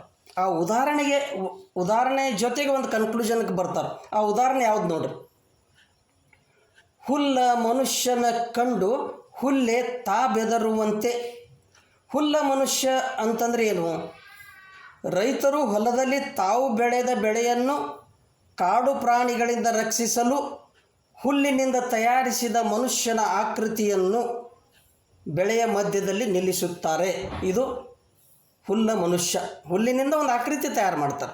ಅದಕ್ಕೆ ಬೆಂಚ ಅಂತಾರೆ ನೋಡ್ರಿ. ಗ್ರಾಮೀಣ ಭಾಷೆಯಲ್ಲಿ ಬೆಂಚ ಅಂತಾರೆ. ಹುಲ್ಲಿನ ಮನುಷ್ಯರು ಮಾಡ್ತಾರೋ, ಕೈಗಳನ್ನು ಮಾಡ್ತಾರೋ, ಆಮೇಲೆ ತಲೆಗೆ ಒಂದು ಸುಣ್ಣದ ಗಡಿಗೆ ಹಾಕಿ ಅದಕ್ಕೆ ಒಂದು ಗಡಿಗೆ ಹಾಕಿ ಅದಕ್ಕೆ ಸುಣ್ಣ ಹಚ್ತಾರೋ, ಅದಕ್ಕೆ ಬೆಂಚ್ ಅಂತಾರೆ. ಹುಲ್ಲ ಮನುಷ್ಯನ ಕಂಡು, ಇದು ಹುಲ್ಲ ಮನುಷ್ಯ ಆತಿದು. ಹುಲ್ಲೆ ತಾ ಬೆದರುವಂತೆ. ಹುಲ್ಲೆ ಅಂದರೆ ಜಿಂಕೆ. ಆ ಜಿಂಕೆ ಏನು ಮಾಡ್ತದೆ, ಅಲ್ಲಿ ಒಬ್ಬ ಮನುಷ್ಯನ ನಿಂತಾನಂತ ತಿಳ್ಕೊತೈತಿ. ಅದು ತಿಳ್ಕೊಂಡು ಅದಕ್ಕೆ ಹೆದರ್ತೈತಿ. ಆ ಹುಲ್ಲ ಮನುಷ್ಯನನ್ನು ಕಂಡ ಜಿಂಕೆ ಅಂದರೆ ಹುಲ್ಲೆ ಅದನ್ನು ನಿಜವಾದ ಮನುಷ್ಯನೆಂದು ಭ್ರಮಿಸಿ ಭಯಪಟ್ಟು ಓಡಿ ಹೋಗುತ್ತದೆ. ಇಂಥ ಉದಾಹರಣೆ ಕೊಟ್ಟರು. ಇಲ್ಲದ ಶಂಕೆ ನುಂಟೆಂಬನಕ್ಕ ಅದರಲ್ಲಿಯೇ ರೂಪ ಇತ್ತು. ಅದು ಆ ಮನುಷ್ಯ ಅದಾನ ಅಂತ ಶಂಕೆ ಏನು ಸಂಶಯ ವ್ಯಕ್ತಪಡಿಸ್ಕೊತಲ್ಲ, ಅದು ರೂಪಾಗೆ ಕಾಣಕತ್ತೈತೆ ಅದಕ್ಕೆ ಜಿಂಕೆಗೆ. ಹಂಗೆ ಜನರಿಗೆ ಏನಾಗ್ತೈತಿ ಅಂದ್ರೆ ಇಲ್ಲೇ ಹಾಗೆಯೇ ಜ್ಯೋತಿಷಿಗಳು ತಮ್ಮ ಸ್ವಾರ್ಥಕ್ಕಾಗಿ ಇಲ್ಲದ ದೋಷಗಳನ್ನು ಸೃಷ್ಟಿಸಿ ಜನರಲ್ಲಿ ಭಯವನ್ನುಂಟು ಮಾಡುತ್ತಾರೆ. ಉದಾಹರಣೆಗೆ ವಾಸ್ತುದೋಷ, ಜಾತಕ ದೋಷ, ಶನಿಕಾಟ ಮುಂತಾದವುಗಳನ್ನು ಹೇಳಿ ಅವುಗಳಿಗೆ ಅರ್ಥವಿಲ್ಲದ ಪರಿಹಾರವನ್ನು ಸೂಚಿಸುತ್ತಾರೆ. ಮಾನಸಿಕವಾಗಿ ದುರ್ಬಲರಾದ ಜನರು ಇಲ್ಲುದುದನ್ನು ಇದೆ ಎಂದು ಭ್ರಮಿಸಿ, ಇದು ಐತಿಲ್ಲ, ಇಲ್ಲುದುದನ್ನು ಇದೆ ಎಂದು ಭ್ರಮಿಸಿ, ಆ ದೋಷನೇ ಇಲ್ಲ ಆದ್ರೆ ಅದು ಐತಿ ಅಂತ ಏನು ಭ್ರಮೆ ಒಳಗೆ ಹೋಯ್ತಲ್ಲ, ಹೆದರ್ಲಕ್ಕತ್ತಿ ಆ ಏನಂದ್ರೆ ಪರಿಹಾರದ ಕಡೆ ಹೋಗ್ತಾರೆ. ಜನರು ಇಲ್ಲುದುದನ್ನು ಇದೆ ಎಂದು ಭ್ರಮಿಸುತ್ತಾರೆ. ಆ ಭಾವದ ಭ್ರಮೆ ಹೇಡಿಗಳನ್ನು ಕಾಡುತ್ತದೆ ಎಂಬ ವೈಚಾರಿಕ ಸತ್ಯವನ್ನು ವಾಸ್ತವಿಕ ಉದಾಹರಣೆಯೊಂದಿಗೆ ಚಂದಿಮರಸರು ಇಲ್ಲಿ ತಿಳಿಸಿದ್ದಾರೆ. ಅದಕ್ಕೆ ಈ ಮೂಢನಂಬಿಕೆಗಳೇನದಾವಲ್ಲ, ಹೇಡಿಗಳನ್ನು ಕಾಡ್ತಾವ. ಇನ್ನೊಂದು ನಮ್ಮ ತೋಂಟದ ಸಿದ್ಧಲಿಂಗ ಯತಿಗಳು ಹೇಳ್ತಾರೆ ನೋಡಿ: ಮನಸ್ಸಿನ ಸಂಶಯ ಕನಸಿನ ಭೂತವಾಗಿ ಕಾಡುವುದು ನೋಡ. ಮನಸ್ಸಿನ ಸಂಶಯ ಕನಸಿನ ಭೂತವಾಗಿ ಕಾಡುವುದು ನೋಡ. ಮನಸ್ಸಿನ ಸಂಶಯ ಒಳಿದರೆ ಕನಸಿನ ಕಾಟ ಬಿಟ್ಟೋಡಿತ್ತು ಕಾಣ. ಮಹಾಲಿಂಗ ಗುರು ಶಿವಸಿದ್ದೇಶ್ವರ ಪ್ರಭುವೇ. ಮನಸ್ಸಿನ ಸಂಶಯ ಆಗಲೇ ಒಂದು ನಾವು ಉದಾಹರಣೆ ಹೇಳಿದ್ವಿ ನೋಡ್ರಿ, ಯಾವುದು ಆ ಬಾಲಕನಲ್ಲಿ ಸಂಶಯ ಕಾಡಕ್ಕಾಯ್ತು, ಅಲ್ಲಿ ಭೂತದ ಅಂತ. ಅದ ಭೂತಾಗಿ ಕಾಡುವುದು ನೋಡ, ಕನಸಿನ ಭೂತವಾಗಿ ಕಾಡುವುದು ನೋಡ, ಕನಸಿನೊಳಗೆ ಬರಾಕೈತದು. ಹಂಗೆ ನಮಗೆ ಯಾರಾದರೂ ಏನಾದರೂ ಇಲ್ಲ ನಿಮ್ಮ ಮನೆಯೊಳಗೆ ವಾಸ್ತು ಸರಿ ಇಲ್ಲ ಅಂತ ಯಾರಾದರೂ ಹೇಳಿ ಹೋದ್ರೆ ಅದು ಚಾಲೂ ಆಗ್ತೈತಿ. ಯಾರಿಗೂ ಕೇಳೋದು ಬೇಕಾಗಿಲ್ಲ, ನಾವು ಕೇಳೋಣ ಸ್ಟಾರ್ಟ್ ಆಗ್ತೈತಿ ನೋಡ್ರಿ. ಕೇಳೋಣ ಏನಾರೇ ಒಂದು ಹೇಳೋಣ, ಅದು ಕನಸಿನ ಭೂತವಾಗಿ ಕಾಡ್ತದೆ ಅಂತ ಹೇಳ್ತಾರೆ. ಎಂಥ ಒಂದು ಮನೋವಿಜ್ಞಾನಿಗಳಿದ್ದರು ನಮ್ಮ ಶರಣರು. ಅದು ಹೋಗಬೇಕಾದ್ರೆ ಪರಿಹಾರದಿಂದ ಹೋಗುವುದಿಲ್ಲ ಅಂತ ಹೇಳ್ತಾರೆ. ಅವ್ರು ಏನು ಹೇಳ್ತಾರೆ ಮುಂದೆ ನೋಡ್ರಿ, ಮನಸ್ಸಿನ ಸಂಶಯ ಒಳಿದರೆ ಕನಸಿನ ಕಾಟ ಬಿಟ್ಟೋಡಿತ್ತು ಕಾನ. ಮನಸ್ಸಿನ ಏನು ಸಂಶಯ ಅದಲ್ಲ ಅದನ್ನು ತೆಗೆದು ಹಾಕ್ಬೇಕು. ರೂಟ್ ಕಾಸ್ ಅಂತಾರಲ್ಲ, ಮೂಲ ಬೇರೆ ಏನಂತಲ್ಲ ಅದನ್ನು ತೆಗೆದ. ಯಾಕೆ ಸಂಶಯ ಇಟ್ಕೊಂಡ ನೀವು ಪರಿಹಾರಕ್ಕೆ ನೀವು ಪರದಾಡಿದೆ ಅಂದ್ರೆ ಸಾಧ್ಯನೇ ಇಲ್ಲ. ಆ ಸಂಶಯ ಮೊದಲು ಹೋಗಬೇಕು. ಅದು ಹೋತಂದ್ರೆ ಕನಸಿನ ಕಾಟ ಬಿಟ್ಟೋಡಿತ್ತು ಕಾನ. ಹೆಂಗೆ ಆ ಬಾಲಕನದ ಸಂಶಯ ಹೋತು ನೋಡ್ರಿ. ಯಾವಾಗ ಅಪ್ಪ ಅವಾಗ ಧೈರ್ಯ ಹೇಳಿದ, ಕಿತ್ತೋಗದ ಅದನ್ನು ತಾಯ್ತ, ಅಲ್ಲಿ ಏನೂ ಇಲ್ಲ, ಭೂತಿಲ್ಲ ನೀ ಅಂಜಬೇಡ, ಮೊದಲು ಹೆಂಗೆ ಆಡಾಕತ್ತಿದ್ದೆ ಅಂದ ಕೂಡಲೇ ಅವಾಗ ಅದು ಕನಸಿನ ಕಾಟ ಹೋಗಿಬಿಡ್ತಲ್ಲ. ಹಂಗೆ ಕನಸಿನ ಕಾಟ ಹೋಗುತ್ತಕ ಈ ಭೂತ ಹೋಗುವುದಿಲ್ಲ. ಭೂತ ಆ್ಯಕ್ಚುಲಿ ಭೂತ ಇಲ್ಲ, ಆದರೆ ಅದು ಮನಸ್ಸಿನೊಳಗೆ ಹಾಕ್ಕೊಂಡು ಕೂತೀವಲ್ಲ, ಆ ಭೂತ ಹೋಗಬೇಕಾದ್ರೆ ಸಂಶಯ ಹೋಗಬೇಕು ಅನ್ನೋದು ನಮ್ಮ ಚಂದಿ ಮರಸರು ಹೇಳ್ತಾರೆ. ಇಂಥ ನಾವು ಇನ್ನೊಂದಿಷ್ಟು ಸಾಕಷ್ಟು ವಚನಗಳದಾವೆ ಇಲ್ಲಿ. ನಮ್ಮಲ್ಲಿ ವೈಚಾರಿಕ ಪ್ರಜ್ಞೆಯನ್ನು ಉಂಟು ಮಾಡುವಂಥ ಸಾಕಷ್ಟು ವಚನಗಳನ್ನು ನಮಗೆ ಶರಣರು ಕೊಟ್ಟರು. ಉದಾಹರಣೆಗೆ ಬಸವಣ್ಣನವರ ಒಂದು ವಚನ ನೋಡಿ. ಬಸವಣ್ಣನವರು ಲಗ್ನವೆಲ್ಲಿಯದೋ ವಿಘ್ನವೆಲ್ಲಿಯದೋ ಸಂಗಯ್ಯ, ದೋಷವೆಲ್ಲಿಯದೋ ದುರಿತವೆಲ್ಲಿಯದೋ ಸಂಗಯ್ಯ, ನಿಮ್ಮ ನೆನವಂಗೆ ಭವಕರ್ಮವೆಲ್ಲಿಯದೋ ಕೂಡಲ ಸಂಗಯ್ಯ ಅಂತ ಹೇಳ್ತಾರೆ. ಇಲ್ಲಿ ಆ್ಯಕ್ಚುಲಿ 3 ಸಾಲಿನ ವಚನ ಇದು, 3 ಸಾಲಿನ ವಚನ. ಆದರೆ ನಮ್ಮ ಮೂಢನಂಬಿಕೆ ಇಡೀ ವ್ಯವಸ್ಥೆಯನ್ನು ತೆಗೆದು ಹಾಕ್ತೈತಿ. ಮತ್ತು 3 ಸಾಲಿನಲ್ಲಿ 3 ಪ್ರಶ್ನೆಗಳದಾವಲ್ಲಿ, ವೈಚಾರಿಕ ಪ್ರಶ್ನೆ. ನಾವು ಮೊದಲನೇ ಒಂದು ಇದನ್ನು ನೋಡಿದ್ವಿ ನೋಡ್ರಿ, ಏನು ಲಕ್ಷಣ, ವೈಚಾರಿಕತೆ ಮೊದಲನೇ ಲಕ್ಷಣ ಅಂದ್ರೆ ಪ್ರಶ್ನೆ ಮಾಡುವುದು. ಇಲ್ಲಿ 3 ಸಾಲಿನಲ್ಲಿ ಪ್ರಶ್ನೆ ಮಾಡ್ತಾರೆ ಬಸವಣ್ಣನವರು. ಲಗ್ನವೆಲ್ಲಿಯದೋ ವಿಘ್ನವೆಲ್ಲಿಯದೋ ಸಂಗಯ್ಯ, ಪ್ರಶ್ನೆ ಐತಲ್ಲಿ. ದೋಷವೆಲ್ಲಿಯದೋ ದುರಿತವೆಲ್ಲಿಯದೋ ಸಂಗಯ್ಯ, ನಿಮ್ಮ ನೆನವಂಗೆ ಭವಕರ್ಮವೆಲ್ಲಿಯದೋ ಕೂಡಲ ಸಂಗಯ್ಯ. 3 ಪ್ರಶ್ನೆಗಳನ್ನು ಮಾಡುವುದರ ಮೂಲಕ ಆ 3 ಅಂದ್ರೆ ಅನೇಕ ಮೂಢನಂಬಿಕೆಗಳನ್ನು ತೆಗೆದು ಹಾಕ್ತಾರೆ. ಅದನ್ನು ಸ್ವಲ್ಪ ವಿವರವಾಗಿ ನೋಡೋಣ. ಮೊದಲನೇ ವೈಚಾರಿಕ ಪ್ರಶ್ನೆ, ಲಗ್ನವೆಲ್ಲಿಯದೋ ವಿಘ್ನವೆಲ್ಲಿಯದೋ ಸಂಗಯ್ಯ ಅಂದ್ರೆ ಲಗ್ನ ವಿಘ್ನ ಎಲ್ಲಿದ್ದು ತಂದಿರಿ ನೀವು? ಲಗ್ನ ವಿಘ್ನ ಅಂತಂದ್ರೆ ಏನು? ಶುಭ ಅಶುಭ ಮುಹೂರ್ತ ಅವು ಎಲ್ಲಿವು ಇಲ್ಲ ಅಂದಂಗೆ. ಪ್ರಶ್ನೆ ಮಾಡೋದಂದ್ರೆ ಏನು? ಉತ್ತರನೂ ಅಲ್ಲೇ ಐತಿ. ಲಗ್ನನೂ ಇಲ್ಲ, ವಿಘ್ನನೂ ಇಲ್ಲ, ಶುಭ ಅನ್ನೋದಿಲ್ಲ, ಅಶುಭ ಅನ್ನೋದಿಲ್ಲ, ಪ್ರತಿ ಕ್ಷಣ ಒಳ್ಳೆಯದ ಅನ್ನೋ ಕನ್ಕ್ಲೂಷನ್ಗೆ ಬರ್ತಾರೆ. ಈ ಪ್ರಶ್ನೆಯನ್ನು ಮಾಡುತ್ತಾ ಅದನ್ನು ತೆಗೆದು ಆ ಒಂದು ಮೂಢನಂಬಿಕೆಯನ್ನು ತೆಗೆದು ಹಾಕ್ತಾರೆ. ಅದನ್ನು ಸ್ವಲ್ಪ ನಾವು ಇಂದು ವೈಜ್ಞಾನಿಕವಾಗಿ ನೋಡೋಣ. ಲಗ್ನ ಇಲ್ಲ ವಿಘ್ನ ಇಲ್ಲ ಅಂತ ಹೇಳಿದ್ರಲ್ಲ ಬಸವಣ್ಣನವರು, ಅದನ್ನು ನಾವು ಸ್ವಲ್ಪ ವೈಜ್ಞಾನಿಕವಾಗಿ ನೋಡೋದಾದ್ರೆ, ಲಗ್ನ ವಿಘ್ನವೆಂದರೆ ಶುಭ ಅಶುಭ ಮುಹೂರ್ತ. ಅನೇಕರು ಪ್ರತಿಯೊಂದು ಕೆಲಸಕ್ಕೆ ಮುಹೂರ್ತ ಕೇಳಲು ಜ್ಯೋತಿಷಿಗಳ ಬಳಿ ಹೋಗುತ್ತಾರೆ. ಅವರು ಈಗ ಸಮಯ ಸರಿಯಿಲ್ಲ, ರಾಹುಕಾಲವಿದೆ, ಅದು ಪ್ರಯಾಣ ಮುಂತಾದ ಶುಭ ಕಾರ್ಯಗಳಿಗೆ ಒಳ್ಳೆಯದಲ್ಲ ಎಂದೆಲ್ಲ ಹೇಳುತ್ತಾರೆ. ಅನೇಕರು ಅದನ್ನು ನಂಬಿ ರಾಹುಕಾಲದಲ್ಲಿ ತಮ್ಮ ವಾಹನವನ್ನು ಹೊರಗೆ ತರಲು ಸಹ ವಿಚಾರಿಸುತ್ತಾರೆ. ಈಗೂ ಸಾಕಷ್ಟು ಜನ ಅದಾರ. ಮೋಟ್ರ್ ಸೈಕಲ್ ಹೊರಗೆ ತೆಗಿಬೇಕಾದ್ರೆ ರಾಹುಕಾಲ ಐತೆ ನೋಡ್ತಾರೆ. ಯಾಕಂದ್ರೆ ಹಗಲಿನಲ್ಲಿ 12 ಗಂಟೆಗಳಲ್ಲಿ 1.5 ಗಂಟೆ ಕಾಲ ರಾಹುಕಾಲ ಅಂತ ಏನೇನೋ ಪಂಚಾಂಗದೊಳಗೆ ಹೇಳ್ತಾರೆ. ಅದನ್ನು ನೋಡಿ ಇವರು ಮೋಟ್ರ್ ಸೈಕಲ್ ತೆಗಿಯೋ ಜನನೂ ಅದಾರ ಇನ್ನೂ. ಆದ್ರೆ ಇದು ಇಲ್ಲ ಅಂತ ಹೇಳಿದರು ಬಸವನವ್ರು. ಯಾಕೆ ಹೇಳಿದರು ನೋಡ್ರಿ. ಒಂದು ವೇಳೆ ರಾಹುಕಾಲ ನಿಜವಾಗಿದ್ದರೆ ರಾಹುಕಾಲದಲ್ಲಿ ಹೊರಡುವ ಎಲ್ಲ ವಾಹನಗಳಿಗೆ ಅಪಘಾತ ಉಂಟಾಗಬೇಕಾಗಿತ್ತು. ಆದರೆ ಹಾಗಾಗೋದಿಲ್ಲ. ಇವರೇನೋ ವಾಹನ ತೆಗೆದು ಬಿಟ್ಟರು, ಆದರೆ ಅಲ್ಲಿ ಸಾಕಷ್ಟು ವಾಹನಗಳು ಹೊಂಟವಲ್ಲ, ಸಾಕಷ್ಟು ಟ್ರೈನ್ ಹೊಂಟವ, ವಿಮಾನ ಹೊಂಟವ, ಇಡೀ ಜಗತ್ತಿನೊಳಗೆ ಸಾಕಷ್ಟು ಅದೇ ಸಮಯದೊಳಗೆ ಹೊಂಟವ. ಆ ವಾಹನಗಳಿಗೆ ಈ ಆಕ್ಸಿಡೆಂಟ್ ಆಗ್ತಾವನ? ಆಗೋದಿಲ್ಲ. ಆಕ್ಸಿಡೆಂಟಿಗೆ ರಾಹುಕಾಲ ಕಾರಣ ಅಲ್ಲ, ಅದಕ್ಕೆ ಬೇರೆ ಬೇರೆ ಕಾರಣ ಅದಾವ. ಇದು ಎಲ್ಲರಿಗೂ ಅನ್ವಯಿಸ್ತೈತೇನೋ? ರಾಹುಕಾಲ ಎಲ್ಲರಿಗೂ ಅನ್ವಯಿಸೋದಿಲ್ಲ. ಅದೇ ಕಾಲ ರಾಹುಕಾಲ ವಿಶ್ವ ಸತ್ಯವಲ್ಲ. It is not the universal truth. ಯಾಕಂದ್ರೆ ಇವಾಗ ಅಷ್ಟು ಅನ್ವಯ ಯಾವ ನಂಬ್ತಾನಲ್ಲ ಅವಾಗ ಅನ್ವಯ ಆಗ್ತದೆ. ಅದು ಎಲ್ಲರಿಗೂ ಅಪ್ಲೈ ಆಗೋದಿಲ್ಲ. ಅದು ನಂಬಲಾರ್ದವ್ರಿಗೆ ಏನೂ ಸಂಬಂಧ ಇಲ್ಲ ಅದು. ಆಮೇಲೆ ಇನ್ನಷ್ಟು ಅದನ್ನು ವೈಜ್ಞಾನಿಕವಾಗಿ ನೋಡೋದಾದ್ರೆ, ಅಪಘಾತದ ಕಾರಣಗಳನ್ನು ತಿಳಿಯಲು ಜಗತ್ತಿನಾದ್ಯಂತ ನೇಮಿಸಲ್ಪಟ್ಟಿರುವ ತಜ್ಞರ ಸಮಿತಿಗಳು ಈ ಕುರಿತು ಆಳವಾದ ಅಧ್ಯಯನ ಮಾಡಿ ಸಲ್ಲಿಸಿರುವ ವರದಿಗಳಲ್ಲಿ ರಾಹುಕಾಲವು ಅಪಘಾತಕ್ಕೆ ಒಂದು ಕಾರಣ ಎಂದು ಇಲ್ಲಿಯವರೆಗೆ ಯಾರೂ ತಿಳಿಸಿಲ್ಲ. ಅಪಘಾತಕ್ಕೆ ಕಾರಣ ಏನೋ ಒಂದು ಲಿಸ್ಟ್ ಐತಿಲ್ಲ, ಆ ಲಿಸ್ಟ್ನಾಗ ರಾಹುಕಾಲ ಒಂದು ಕಾರಣ ಅಂತ ಯಾರೂ ತಿಳಿಸೇ ಇಲ್ಲ ಇನ್ನೂ ತನಕ. ಆಮೇಲೆ ವೈಜ್ಞಾನಿಕವಾಗಿ ಹೇಳುವುದಾದರೆ ಸೌರಮಂಡಲದಲ್ಲಿ ರಾಹುಕೇತುಗಳ ಭೌತಿಕ ಅಸ್ತಿತ್ವವೇ ಇಲ್ಲ. ಫಿಸಿಕಲ್ ಎಕ್ಸಿಸ್ಟೆನ್ಸ್ ಇಲ್ಲ. ಹೆಂಗೆ ನಾವು ಸೂರ್ಯ ಚಂದ್ರ ಅದಲ್ಲ, ಹಂಗೆ ರಾಹು ಕೇತುಗಳ ಭೌತಿಕ ಅಸ್ತಿತ್ವವೇ ಇಲ್ಲ. ಅವು ಊಹಾನಿರ್ಮಿತ ಬಿಂದುಗಳು ಮಾತ್ರ. They are some hypothetical points. They are some hypothetical points. ಸುಮ್ಮನೆ ಒಂದಿಷ್ಟು ಅಭ್ಯಾಸ ಮಾಡಲಿಕ್ಕೆ ಹೈಪೋಥೆಟಿಕಲ್ ಪಾಯಿಂಟ್ಸನ್ನು ಗುರುತಿಸಿದ್ರಷ್ಟೇ. ಆ ಬಿಂದುಗಳನ್ನು ಜ್ಯೋತಿಷಿಗಳು ಬೆದರು ಗೊಂಬೆಗಳಾಗಿ ಉಪಯೋಗಿಸುತ್ತಿದ್ದಾರೆ ಅಷ್ಟೆ. ಅವನ್ನ ಇವರು ಬೆದರು ಗೊಂಬೆಗಳಾಗಿ ತೊಗೊಂಡ್ರು. ರಾಹುವೇ ಇಲ್ಲವೆಂದ ಬಳಿಕ, ಅಂದ್ರೆ ಫಿಸಿಕಲ್ ಎಕ್ಸಿಸ್ಟೆನ್ಸ್ ಇಲ್ಲವೆಂದ ಬಳಿಕ ರಾಹುಕಾಲಕ್ಕೆ ಅರ್ಥವೆಲ್ಲಿಯದೋ? ಅದಕ್ಕೆಲ್ಲಿ ಅರ್ಥ? ಅದಕ್ಕಾಗಿ ಬಸವಣ್ಣನವರು ಲಗ್ನವೆಲ್ಲಿಯದೋ ವಿಘ್ನವೆಲ್ಲಿಯದೋ ಸಂಗಯ್ಯ ಎಂದು ಪ್ರಶ್ನಿಸುತ್ತಾ ಅಶುಭ ಶುಭ ಮುಹೂರ್ತಗಳನ್ನು ತಳ್ಳಿ ಹಾಕುತ್ತಾರೆ. ನಾಳಿನ ದಿನಕ್ಕಿಂದಿನ ದಿನ ಲೇಸೆಂದು ತಮ್ಮ ಇನ್ನೊಂದು ವಚನದಲ್ಲಿ ಹೇಳುತ್ತಾ ಪ್ರತಿದಿನ ಪ್ರತಿಕ್ಷಣ ಒಳ್ಳೆಯದು ಎಂಬ ಸಂದೇಶವನ್ನು ನೀಡಿದ್ದಾರೆ. ಆಮೇಲೆ ಜ್ಯೋತಿಷಿಗಳೇನ ರಾಹುಕಾಲ ಐತಿ ದಕ್ಷಿಣ ಕೊಡಬೇಡ ಅಂತ ಎಂದರೆ ಯಾರಿಗಾರು ಹೇಳ್ತಾರೋ? ಹೇಳಿಲ್ಲ. ಇನ್ನೂ ತನಕ ಯಾರು ಹೇಳುವುದೂ ಇಲ್ಲ. ಇನ್ನು ಎರಡನೇ ವೈಚಾರಿಕ ಪ್ರಶ್ನೆ ನೋಡ್ರಿ. ದೋಷವೆಲ್ಲಿಯದೋ ದುರಿತವೆಲ್ಲಿಯದೋ ಸಂಗಯ್ಯ? ಮನುಷ್ಯನ ಬದುಕು ಮಿಶ್ರವಾಗಿದೆ.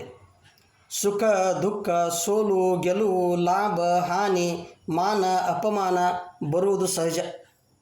ಆದರೆ ಮಾನಸಿಕವಾಗಿ ದುರ್ಬಲರಾದ ಜನರು ಕಷ್ಟಗಳು ಬಂದಾಗ ಕಾರಣ ಮತ್ತು ಪರಿಹಾರಕ್ಕಾಗಿ ಜ್ಯೋತಿಷಿಗಳ ಬಳಿ ಹೋಗುತ್ತಾರೆ.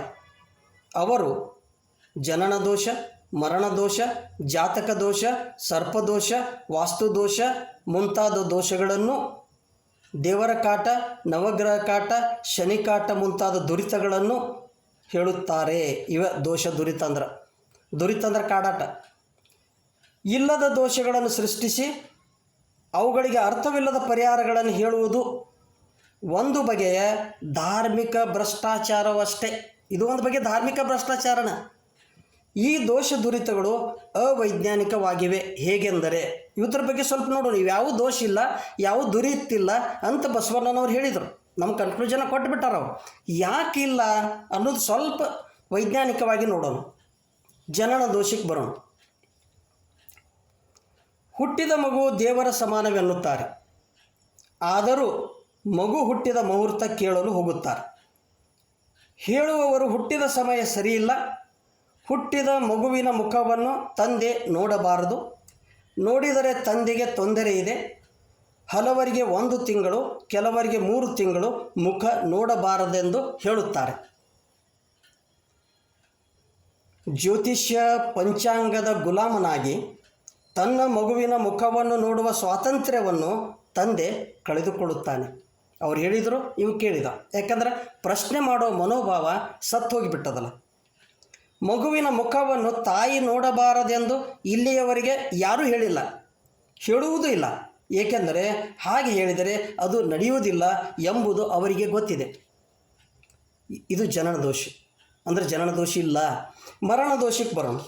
ವ್ಯಕ್ತಿ ಮರಣವಾದ ನಂತರ ಆ ವ್ಯಕ್ತಿಯ ಅಧ್ಯಾಯ ಮುಗಿದಂತೆ, ಚಾಪ್ಟರ್ ಕ್ಲೋಸ್ ಆಯಿತು. ಆದರೂ ಮರಣದ ಸಮಯವನ್ನು ಕೇಳಲು ಹೋಗುತ್ತಾರೆ. ಹೇಳುವವರು ಒಳಪಂಚಕ ಹೊರಪಂಚಕ ಮುಂತಾದ ದೋಷಗಳನ್ನು ಹೇಳಿ ರುದ್ರ ಪೂಜೆ ಮುಂತಾದ ಪರಿಹಾರಗಳನ್ನು ಹೇಳುತ್ತಾರೆ. ಇಷ್ಟೇ ಅಲ್ಲ, ಕೆಲವರಿಗೆ 3 ತಿಂಗಳು, ಇನ್ನು ಕೆಲವರಿಗೆ 6 ತಿಂಗಳು ಮನೆ ಬಿಡಲು, ಮನೆಗೆ ಮುಳ್ಳು ಹಚ್ಚಲು ಹೇಳುತ್ತಾರೆ. ಮನೆ ಬಿಡು ಎಂದು ಹೇಳುವುದು ಬಹಳ ಸುಲಭ, ಆದರೆ ಬಿಡುವುದು ಬಹಳ ಕಷ್ಟ. ಆ ಕಷ್ಟ ಹೇಳುವವರಿಗೆ ಗೊತ್ತಾಗುವುದಿಲ್ಲ. ಏಕೆಂದರೆ ಅವರೆಂದೂ ಇಂಥ ಘಟನೆಗಳಲ್ಲಿ ಮನೆ ಬಿಟ್ಟಿರುವುದಿಲ್ಲ, ಅವ್ರು ಬಿಡುವುದಿಲ್ಲ, ಇವ್ರಿಗೆ ಹೇಳ್ತಾರಷ್ಟೆ. ಅದಕ್ಕಾಗಿ ಬಸವಣ್ಣನವರು ವಿಪ್ರರದು ತಮಗೊಂದು ಬಟ್ಟೆ ಇತರರಿಗೊಂದು ಬಟ್ಟೆ ಎಂದು ಹೇಳಿದ್ದು ನಿಜ. ಏನಯ್ಯ ವಿಪ್ರರಿಗೆ ಶಾಸ್ತ್ರಕ್ಕೊಂದು ಬಟ್ಟೆ ತಮಗೊಂದು ಬಟ್ಟೆ ಅಂತ ಒಂದು ವಚನದಲ್ಲಿ ಹೇಳ್ತಾರೆ ಅವರು. ಅಂದ್ರೆ ತಾವು ಅದನ್ನು ಪಾಲಿಸೋದಿಲ್ಲ, ಆದರೆ ಹೇಳಕ್ಕೆ ಮಾತ್ರ ಐತಿ. ಕೆಲವರು ತೀರಿಕೊಂಡ ಮುಹೂರ್ತ ಸರಿಯಿಲ್ಲವೆಂದು ಅಥವಾ ಆಸ್ಪತ್ರೆಯಲ್ಲಿ ತೀರಿಕೊಂಡದ್ದಕ್ಕಾಗಿ ಶವವನ್ನು ಮನೆಯೊಳಗೆ ಒಯ್ಯದೆ ಹೊರಗಡೆಯೇ ಇಡುತ್ತಾರೆ. ಇದೊಂದು ದುರಂತನ. ಮುಹೂರ್ತ ಸರಿಯಿಲ್ಲ ಅಂತ ಎಷ್ಟೋ ಜನರು ಆಸ್ಪತ್ರೆಯಿಂದ ಅದನ್ನು ಹೊರಗೆ ಇಟ್ಟು, ಇನ್ನು ಕೆಲವೊಬ್ಬರು ಇನ್ನಷ್ಟು ಆಸ್ಪತ್ರೆಯೊಳಗೆ ಇನ್ನಷ್ಟು ಇರಲಿ ಮುಹೂರ್ತ ಮುಗಿದ್ಮ್ಯಾಗ ಒಯ್ಯೋದು ಜನನೂ ಅದ. ತಂದಿದ್ರೆ ಹೊರಗಿಟ್ಟು ಒಯ್ತಾರೆ. ಪಾಪ ಬದುಕಿದ್ದಾಗ ಶ್ರಮಪಟ್ಟು ಮನೆ ಕಟ್ಟಿಸಿರುತ್ತಾನೆ, ಆದರೆ ತೀರಿ ಹೋದ ನಂತರ ಒಳಗೂ ಒಯ್ಯುವುದಿಲ್ಲ. ಮರಣ ಹೊಂದಿದವರು ಯಾರು? ಇದರ ಬಗ್ಗೆ ಸ್ವಲ್ಪ ವಿಚಾರ ಮಾಡೋಣ. ಮರಣ ಹೊಂದಿದವರು ಯಾರು? ಅವರು ನಮ್ಮ ತಂದೆ, ತಾಯಿ, ಸಹೋದರ ಅಥವಾ ಬಂಧುಗಳಾಗಿರುತ್ತಾರೆ. ಅವರೇಕೆ ಕಾಡುತ್ತಾರೆ? ನಮ್ಮನ್ನು ಅವರ್ಯಾಕೆ ಕಾಡ್ತಾರೋ? ಬದುಕಿದ್ದಾಗ ತಂದೆ ತಾಯಿಗಳನ್ನು ಚೆನ್ನಾಗಿ ನೋಡಿಕೊಂಡಿಲ್ಲ, ಸಹೋದರರಿಗೆ ಸರಿಯಾಗಿ ಪಾಲು ಕೊಟ್ಟಿಲ್ಲ ಎಂಬ ಭಯ ಕಾಡುತ್ತದೆ ಅಷ್ಟೆ. ಇದ್ದಾಗ ತಂದೆ ತಾಯಿ ಅಂದರೆ ಕಾಡ್ತಾಳೋ, ಇದ್ದಾಗ ತಂದೆ ತಾಯಿ ಕಾಡ್ತಾರೋ, ಮತ್ತು ಸತ್ತ ಮ್ಯಾಗ ಹೆಂಗೆ ಕಾಡ್ತಾರೆ? ಕಾಡುವುದಿಲ್ಲ. ನಮಗೆ ಅವ್ರು ಚೆನ್ನಾಗಿ ನೋಡ್ಕೊಂಡಿಲ್ಲ ಅನ್ನುವಂಥ ಭಯ ಕಾಡ್ಲಾಗ್ತದೆ ಅಷ್ಟೆ. ಆ ಭಯವೇ ಭೂತವಾಗಿ ಭ್ರಮಿಸುತ್ತದೆ ಹೊರತು ತೀರಿ ಹೋದವರು ಕಾಡುವುದಿಲ್ಲ. ಅದ ನಮಗೀಗ ಏನಾಗ್ತದೋ ಆ ಭಯವೇ ಭೂತವಾಗಿ ಭ್ರಮಿಸುತ್ತದೆ. ಅದ ಭೂತ ಆಗ್ತೈತಿ ಭಯ. ಯಾಕಂದ್ರೆ ಅವ್ರು ಹೇಳಿರ್ತಾರಲ್ಲ, ಹಂಗಾಗ್ಯಾರು ಹಿಂಗಾಗ್ಯಾರು ನಿಮ್ಮ ಹಿರಿಯರು ಭೂತ ಆಗ್ಯಾರ ಅಂತ ಹೇಳಿದ ಕೂಡಲೇ ಇವ್ಗೆ ಚಾಲೋ ಆಯ್ತು, ಕನಸಿನಾಗೂ ಚಾಲೋ ಆಗ್ತೈತಿ. ಅದಕ್ಕೆ ಕೇಳಕ್ಕೆ ಹೋಗಬಾರ್ದು. ಬದುಕಿದ್ದಾಗ ಹೆತ್ತವರನ್ನು ಕಡೆಗಣಿಸಿ ಸತ್ತ ಮೇಲೆ ಅವರ ತಿಥಿ ಮಾಡುವುದರಲ್ಲಿ ಯಾವ ಅರ್ಥವಿಲ್ಲ. ಮಾಡಿರಿ, ದಾಸೋಹಕ್ಕಾಗಿ ಮಾಡಿರಿ, ಬೇಡ ನಂಗಿಲ್ಲ. ಆದರೆ ಬದುಕಿದ್ದಾಗ ಮಾತ್ರ ಅವ್ರನ್ನೇ ಚೆನ್ನಾಗಿ ನೋಡ್ಕೋಬೇಕು, ಅದು ಭಾಳ ಮುಖ್ಯದ. ಸತ್ತ ಮೇಲೂ ಒಂದು 4 ಜನರಿಗೆ ಊಟ ಹಾಕಿದ್ರೆ ಅದು ದಾಸೋಹ ಆಗ್ತೈತಿ, ಏನು ತಪ್ಪಿಲ್ಲ. ಆದರೆ ಬದುಕಿದ್ದಾಗ ನೋಡೋದೈತಲ್ಲ, ಅದಕ್ಕಿಂತ ಶ್ರೇಷ್ಠವಾದದ್ದು. ಬದುಕಿದ್ದಾಗ ಅವರನ್ನು ದುಃಖಿತರನ್ನಾಗಿ ಮಾಡಿ ಸತ್ತ ಮೇಲೆ ಅವರ ಆತ್ಮಕ್ಕೆ ಶಾಂತಿ ಸಿಗಲೆಂದು ಮಾಡುವ ಎಲ್ಲ ವಿಧಿವಿಧಾನಗಳು ನಿರರ್ಥಕ. ಶರಣ ಸಂಸ್ಕೃತಿಯು ಜೀವನ್ಮುಕ್ತ ಸಂಸ್ಕೃತಿಯಾಗಿದೆ. ಇದು ಮರಣ ದೋಷ. ಇನ್ನು ಜಾತಕ ದೋಷ. ಮಗು ಹುಟ್ಟುವಾಗ ಗ್ರಹಗಳ ಸ್ಥಾನಗಳ ಆಧಾರದ ಮೇಲೆ ಬರೆದ ಮಗುವಿನ ಇಡೀ ಭವಿಷ್ಯವನ್ನು ಸೂಚಿಸುವ ಪತ್ರವೇ ಜಾತಕ ಅಥವಾ ಜನ್ಮಕುಂಡಲಿ. ಈ ಜಾತಕವೂ ಅವೈಜ್ಞಾನಿಕವಾಗಿದೆ.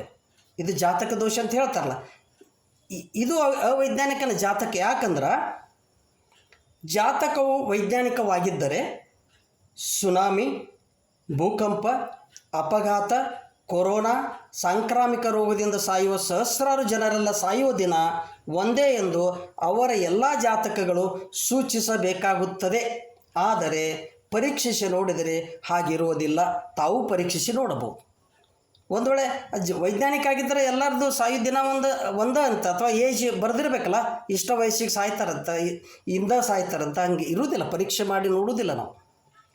ಆಮೇಲೆ ಜಾತಕದಲ್ಲಿ 85ನೇ ವಯಸ್ಸಿಗೆ ಸಾವು ಎಂದಿದ್ದು ಅದಕ್ಕಿಂತ ಮೊದಲೇ ಸತ್ತ ಘಟನೆಗಳಿವೆ. 85 ವರ್ಷ ತನಕ ಬದುಕ್ತಾನಂತ ಹೇಳ್ತಾರೆ, ಅದಕ್ಕೆ ಮೊದಲ ಸತ್ತಿರ್ತಾನೆ. ಜಾತಕದಲ್ಲಿ 35ನೇ ವಯಸ್ಸಿಗೆ ಸಾವು ಎಂದಿದ್ದು ಅದಕ್ಕಿಂತ ಹೆಚ್ಚು ಕಾಲ ಬದುಕಿದ ಘಟನೆಗಳಿವೆ. ಜಾತಕದ ಆಧಾರದ ಮೇಲೆ ಆದ ಎಲ್ಲ ವಿವಾಹಗಳು ಸಫಲವಾಗಿಲ್ಲ. ಇಂದು ಎಲ್ಲರ ಜಾತಕದಲ್ಲಿಯ ಗಣಗಳ ಮೇಳಾಪದ ಆಧಾರದ ಮೇಲೆ ವಿವಾಹ ಮಾಡುತ್ತಾರೆ. ಈಗನಕ ಭಾಳಷ್ಟು ಜನ ಜಾತಕ ನೋಡಿ ಮದುವೆ ಮಾಡ್ತಾರೆ. ಆದರೆ ವಿವಾಹ ವಿಚ್ಛೇದನಗಳ ಸಂಖ್ಯೆ ಹೆಚ್ಚುತ್ತಿದೆ. ಭಾಳಷ್ಟು ಇನ್ನೂ 2-3 ವರ್ಷ ಆಗಿಲ್ಲ, ಡೈವರ್ಸ್ ಸ್ಟಾರ್ಟ್ ಆಗ್ತೈತಿ. ಮಧುರ ಸಂಬಂಧಗಳಿಗೆ ಜಾತಕದಲ್ಲಿಯ ಗಣಗಳ ಹೊಂದಾಣಿಕೆ ಮುಖ್ಯವಲ್ಲ. ಪರಸ್ಪರ ತಿಳುವಳಿಕೆ, ಮನಸ್ಸುಗಳ ಹೊಂದಾಣಿಕೆ ಮುಖ್ಯವಾಗಿದೆ. ಮ್ಯೂಚುವಲ್ ಅಂಡರ್ಸ್ಟ್ಯಾಂಡಿಂಗ್ ಅಂತೀವಲ್ಲ, ದಟ್ ಈಸ್ ವೆರಿ ಇಂಪಾರ್ಟೆಂಟ್. ಬುದ್ಧಿವಂತಿಕೆಯ ಜೊತೆಗೆ ಹೃದಯವಂತಿಕೆ ಬೆರೆತಾಗ ಮಾತ್ರ ಮಧುರ ಬಾಂಧವ್ಯಗಳು ಏರ್ಪಡುತ್ತವೆ. ಆದರೆ ಹೃದಯವಂತಿಕೆ ಇಲ್ಲ, ಬುದ್ಧಿವಂತಿಕೆ ಹೆಚ್ಚಾಗಿದ್ಬಿಟ್ಟೈತೆ. ನಾ ಹೆಚ್ಚು, ನೀ ಹೆಚ್ಚು, ನಾನು ಹೆಚ್ಚು ಪೇಮೆಂಟ್ ತರ್ತೀನಿ, ನೀನು ಹೆಚ್ಚು ಪೇಮೆಂಟ್ ತರ್ತಿ. ಬುದ್ಧಿವಂತಿಕೆಯಲ್ಲಿ ಪೈಪೋಟಿ ಹೆಚ್ಚದಲ್ಲ, ಹೃದಯವಂತಿಕೆ ಇಲ್ಲ ಅಂದಮ್ಯಾಗ ಅವು ಹೆಚ್ಚಾಗ್ತಾ ಇದ್ದಾವೆ. ಜಾತಕದಲ್ಲಿ ಯಾವ ಗ್ರಹಗಳು ಬಲಹೀನವಾಗಿವೆ ಎಂಬುದನ್ನು ತಿಳಿದು ಅವುಗಳನ್ನು ಬಲಗೊಳಿಸಲು ತಿಳಿಸುವ ಪರಿಹಾರಕ್ಕಿಂತ ನಮ್ಮಲ್ಲಿಯ ಬಲಹೀನತೆಗಳನ್ನು ಕಂಡುಕೊಂಡು ಅವುಗಳನ್ನು ಬಲಪಡಿಸಿಕೊಳ್ಳುವುದು ಸೂಕ್ತ. ನಮ್ಮಲ್ಲಿ ಏನು ವೀಕ್ನೆಸ್ ಐತಿಲ್ಲ ಅದನ್ನು ನಾವು ಅದನ್ನು ಮಾಡ್ಕೋಬೇಕಷ್ಟ. ಉದಾಹರಣೆಗೆ ಚಂದ್ರ ಬಲಹೀನನಾಗಿದ್ದರೆ ಮಾನಸಿಕ ಚಂಚಲತೆ ಹೆಚ್ಚುತ್ತದೆಯಂತೆ ಅವ್ರು ಹೇಳ್ತಾರೆ ಜ್ಯೋತಿಷಿಗಳು. ಅವನನ್ನು ಬಲಗೊಳಿಸಲು ಪರಿಹಾರ ನೀಡುತ್ತಾರೆ. ಅದಕ್ಕಿಂತ ಮನಸ್ಸಿನ ಚಂಚಲತೆಯನ್ನು ನಿವಾರಿಸಲು ಧ್ಯಾನ ಒಳ್ಳೆಯ ಮಾರ್ಗ.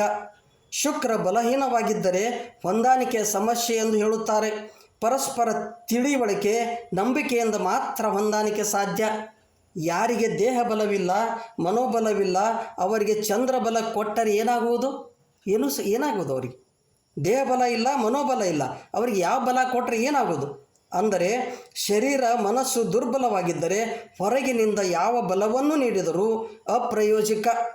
ಅದಕ್ಕಾಗಿ ನಿಮ್ಮ ಬಲವೇ ನಿಜವಾದ ಬಲ ಎಂದು ಚನ್ನಬಸವಣ್ಣನವರು ಹೇಳಿದ್ದು ಅತ್ಯಂತ ಸೂಕ್ತವಾಗಿದೆ.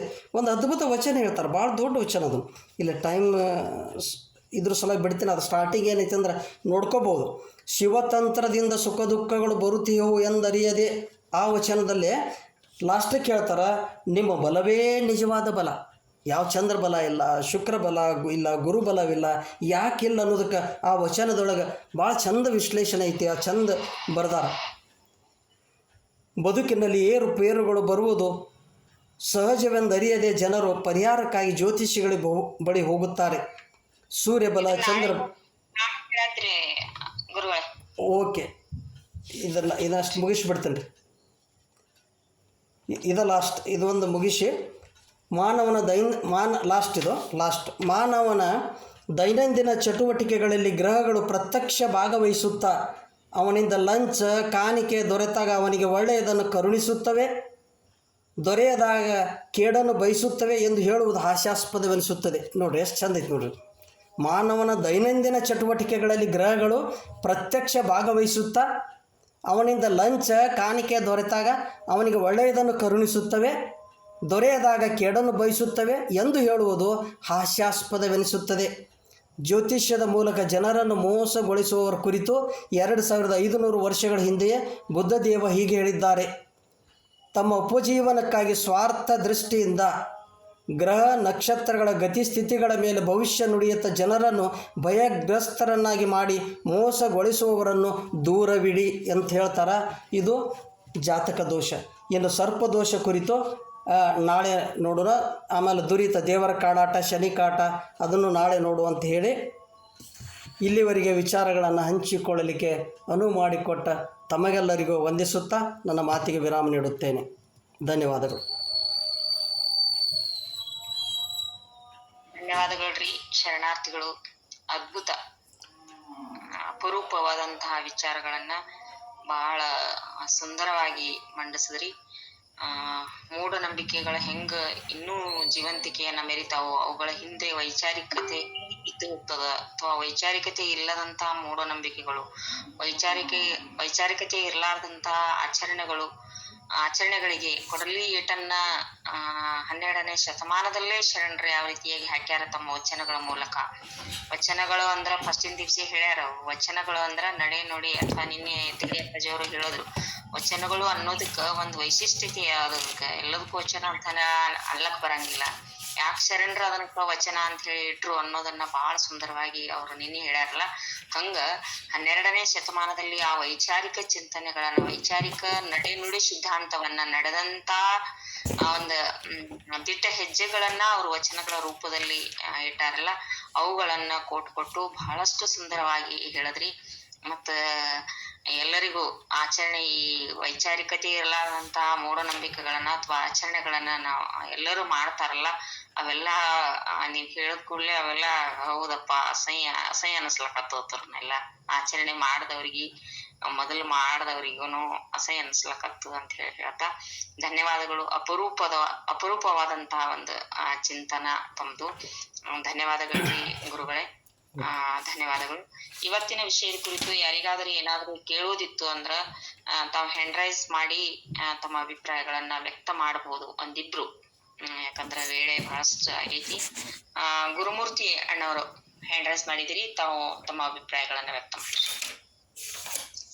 ಓಂ ಶ್ರೀ ಗುರು ಬಸವಲಿಂಗಾಯ ನಮಃ. ಕಡ್ಡಿ ಗುರುಗಳಿಗೂ ಬಹಳ ಅದ್ಭುತ ಮಾಡಿದ್ರು. ನಿಮ್ಮ ತಮಗೂ ಶರಣಾರ್ಥಿಗಳು, ಮತ್ತೆ ಸುಜಾತ ತಾಯಿಯವರಿಗೂ ಶರಣಾರ್ಥಿಗಳು, ಎಲ್ಲಾ ಶರಣರಿಗೂ ಶರಣ. ಇಲ್ಲಿ ನನ್ನ ಪ್ರಶ್ನೆ ಅಂದ್ರೆ, ಇಲ್ಲಿ ಪ್ರೊಫೆಸರ್ಗಳು ಮತ್ತೆ ಡಾಕ್ಟರ್ಗಳು ಮತ್ತೆ ಲಾಯರ್ಗಳು ಕೆಲವರು ಇವರೇ ಮೌಢ್ಯತೆಗಳಿಗೆ ಜಾಸ್ತಿ ಹೋಗೋದು. ಈ ಹಳ್ಳಿಲಿ ಕೆಲವು ವಿದ್ಯಾವಂತರು ಅವ್ರ ಮೌಢ್ಯತೆಗಳು ಒಂದು ನೇರವಾದ ಮೌಢ್ಯತೆಗಳು ಇಟ್ಕೊಂಡು ಹೋಗ್ತಾರೆ. ಇವರು ಹಲವಾರು ಮೌಢ್ಯತೆಗಳು ಇನ್ನೂ ಒದ್ದಾಡ್ತಾ ಇದ್ದಾರೆ. ಅದರಲ್ಲಿ ನಮ್ಮ ಸ್ನೇಹಿತ ಒಬ್ರು BA ಮಾಡಿದ್ದಾರೆ. ನಾನು 8ನೇ ಕ್ಲಾಸ್ ಓದಿತ್ತು. ಈಗ ನಮ್ಮೂರಲ್ಲಿ ಒಂದು ಜಾತ್ರೆ ಆಗುತ್ತ. ಆ ಜಾತ್ರೆ ವಿಶೇಷ ಒಂದು ಅಲ್ಲಿ ಒಂಬಾಳೆ ಮತ್ತೆ ಒಂದು ತಪ್ಲ. ಅದ್ರಲ್ಲಿ ನೈಟ್ 3 ಗಂಟೆಗೆ ಒಂದೊತ್ತಿದ್ದು ಆ ದೇವ್ರವರವನು ಒಂದೊತ್ತಿದ್ದು ಆ ಒಂಬಾಳೆ ತಪ್ಲೆ ಹೊರಬೇಕು. ಅದ್ರಲ್ಲಿ ಆ ಬಿಟ್ ಕೂಗ್ತಾರ, ನಾನು ಹೊರ್ಬೇಕು ಅಂತಾರ. ಯಾರು ದುಡ್ಡು ಜಾಸ್ತಿ ಕೊಡ್ತಾರ ಅವರು ದೇವ್ರವರದು ಅಂತ ರೂಲ್ಸ್ ಮಾಡ್ಯಾರ. ಈ ಸಾರಿ 2,55,000 ರೂಪಾಯಿ ಆ ದೇವ್ರವರವರು ಕೂಗಿದ್ರು ರೈತರುಗಳಲ್ಲಿ. ಅದರಲ್ಲಿ ನಮ್ಮ ಸ್ನೇಹಿತನು ಒಬ್ಬ BA ಮಾಡಿದ್ದ ಅಂತ ಹೇಳಿದ್ರಲ್ಲ ನೋಡಿ, ಅವನು ಹೊರ್ಬೇಕು ಅಂತಿದ್ದ. ನಾನು ಬೇಡ, ಇದೆಲ್ಲ ಮಾಡಿದ್ದೆ, ಆದ್ರೂ ನನ್ನ ಆರಕೆ ಮಾಡ್ಕೊಂಡಿದೀನಿ ಅಂತ ಒಂದ್ಸಾರಿ ಒತ್ತ ದೇವ್ರನಿಗ. ಅಲ್ಲಿ ಕೊಂಬು ಜಗಟೆ ಎಲ್ಲ ಬಾರಿಸ್ಕೊಂಡು ಕೂಗ್ತಾರ. ಆ ಕೂಗ್ದಾಗ ಒಂದು ಆವೇಶ ಬರುತ್ತಾ. ಆ ರೀತಿ ಬಂದಾಗ ಕುಣಿದು ಎಲ್ರಿಗೂ ದೇವ್ರು ಹೊಡ್ಕೊಂಡು ಆ ತಪ್ಪಲಲ್ಲಿ ಗಟ್ಟಿಯಾಗಿ ತಲೆಬುರುಡಿಗಳಿಗೆ ಹೊಡಿತ. ಆ ರೀತಿನೂ ವರ್ಷ ಹೊಡೆದಿರೋದು ಇಲ್ಲಿ ಇದಾಗಿದೆ. ಆ ರೀತಿ ದೇವ್ರು ಬರೋ ರೀತಿಲಿ ನಿನಗ ಒಂದು ಆವೇಶ ತರ ಬರುತ್ತಾ, ಆಗ ಕುಣಿದು ಬಿಡು ನೀನು. ಇಲ್ಲ ಅಂದ್ರ ಬರೀ ಬೆಚ್ಚ ಇತ್ತ. ಅವ್ರು ಏನೋ ಒಂದ್ ಕಲೆ ಮಾಡ್ಕೊಂಡ್ರೆ ಜಾತ್ರೆನೀಗ. ಈ ಸ್ನೇಹಿತನಿಗೆ ಹೇಳ್ದೆ, ನನ್ನ ಸ್ನೇಹಿತನಿಗ. ಆ ವ್ಯಕ್ತಿ ಇಲ್ಲ, ನಾನು ನಿಜವಾದ ದೇವ್ರು ಬಂದ್ರೆ ಕುಣಿಯೋದು, ಇಲ್ಲ ಅಂದ್ರ ನಾನು ಕುಣಿಯಲ್ಲ ಅಂತ ಇದು ಮಾಡ್ಕೊಂಡು, ಆಯ್ತಪ್ಪ ನಿನ್ ಇಷ್ಟ, ನನಗೂ ಏನು ಗೊತ್ತಿಲ್ಲ ಅಂತ ಅವ್ರ ಕೊಂಬು ಜಗಟೆ ಎಲ್ಲ ಬಾರಿಸಿ ಕಿರ್ಚಿ ಕೂಗು ಏನೇ ಮಾಡಿದ್ರು ಅದು ಅವನಿಗೆ ನಿಜವಾದ ದೇವ್ರು ಬರ್ಲಿಲ್ಲ, ಅವನು ಕುಣಿಲಿಲ್ಲ. ಆ ರೀತಿ ಆಗೋಯ್ತು. ಆ ವ್ಯಕ್ತಿ ಅದೇ ರೀತಿ ಅವನಿಗೆ ನಿಜವಾದ ದೇವ್ರು ಬರ್ಲಿಲ್ಲ. ಆಗ ಎಲ್ಲ ಇವ್ರ ಮನೇಲಿ ತಪ್ಪು ಮಾಡಾರ, ಅದು ಮಾಡಾರ, ಇದು ಮಾಡಾರ ಅಂತ ಎಲ್ಲ ಬೈಕೊಂಡು ಲಾಸ್ಟ್ ಅಲ್ಲಿ ಅವನು ಊರಿಗೆ ಬಂದ. ಪುನಃ ಎಲ್ಲ ನ್ಯಾಯಕ್ಕೆ ಸೇರಿಸಿ, ನಿನ್ಗೆ ಯಾಕೆ ದೇವ್ರು ಬರ್ಲಿಲ್ಲ, ಹಂಗೆ ಹಿಂಗೆ ಅಂತ ಎಲ್ಲ ಕೇಳಿದ್ರು. ನಾನು ಮಂಟೇಸ್ವಾಮಿ ಗುಡ್ಡ ಅಂತ ನಾನು ಕೊಂಡ ಆಯ್ತಿದ್ದೆ. ಮತ್ತೆ 5-6 ವರ್ಷ ಆದಿದೆ, ಅದ ಬಿಟ್ಬಿಟ್ಟೆ ನಾನು. ಇದು ಮೌಢ್ಯತೆ ಬೇಡ ಅಂತ. ಆಗ ನನ್ನ ಕರೆದಿದ್ರು ಅವರು. ನಾನು ಕರೆದು ಈ ಸ್ನೇಹಿತನಿಗೋಸ್ಕರ ಏನಾದ್ರು ಹೇಳಲೇಬೇಕು ಅಂತ ಹೇಳಿ, ಇಲ್ಲ ಇದೊಂದ್ಸಾರಿ ನನಗೆ ದೇವ್ರು ಬಂತು ಅಂತ ಹೇಳಿ ಅವನು ಏನು ಇದು ಮಾಡಿರ್ಲಿಲ್ಲ. ಈ ಸಾರಿ ಆಗ್ತಿ ಮೇಲೆ ಅವನ ಬಿಟ್ಟು ನೋಡಿ ಇನ್ನೊಂದ್ಸಾರಿ ಮಾಡ್ದಾಗ ಹೆಂಗೆ ಮಾಡಂತ. ಪುನಃ ನೆಕ್ಸ್ಟ್ 1 ವಾರಕ್ಕೆ ಒರೆಸ್ತರು ದೇವ್ರನಿಗ. ಆಗ್ಲೂ ಹೇಳ್ದೆ ನಾನು, ಈ ಸಾರಿ ಯಾರು ಕೊಂಡ್ ಬಿಡಪ್ಪ, ನಿನ್ಗ ಊರವ್ರು ಇದ್ ಮಾಡ್ಕೊಂಡಾರ ಅಂತ. ಅವನು ಆಗ್ಲೂ ನಿಜವಾದ ದೇವ್ರು ಬರ್ದೆ, ನಾನು ಕುಣಿಯಲ್ಲ ಅಂತ ಅವನ್ ಕೂಗಿ ಅದೇ ತರ ಇದು ಮಾಡಿದ್ರು. ನೆಕ್ಸ್ಟ್ ವಾರಕ್ಕೆ ಜಾತ್ರೆ ಮಾಡಿದ್ರು. ಅವನ್ಗ ಮತ್ತೆ ದೇವ್ರು ಬರ್ಲಿಲ್ಲ. ಮತ್ತೆ ಅವ್ರ ದೊಡ್ಡಪ್ಪನ ಮಗ ಸಿಗರೇಟ್ ಸೇರ್ತಾ ನಿಂತಿದ್ದ. ಎಲ್ಲಿ ಅವ್ನ್ ಮೊದಲು ದೇವ್ರು ಬರ್ತಿದ್ದ, ಅದೇ ತರ ದೇವ್ರು ಬರ್ತಿತ್ತು. ಅವನು ಏನೋ ಮಾಡ್ಕೊಂಡ್ ಕಾಲ ಕೈತಿದ್ದ. ಅವನ್ ಕರ್ಕೊಂಬಂದ್ರು. ಆ ಸಿಗರೇಟ್ ಕಿತ್ತಿಟ್ಬಿಟ್ಟು ಅವನ್ಗ ಒರೆಸ್ತರು. ಹಿಂದ್ಗುಟ್ಟೆ ದೇವ್ರು ಬಂದ್ಬಿಡ್ತು. ಆಗ ಜನಗಳಿಗೆಲ್ಲ ಖುಷಿ ಆಗೋಯ್ತು. ಒಂದ್ ಕಲೆ ಜಾತ್ರೆ ಮಾಡಿದ್ರು. ಇವನ್ಗೆ ಸತ್ಯವಾಗಿ ನಡೆದ.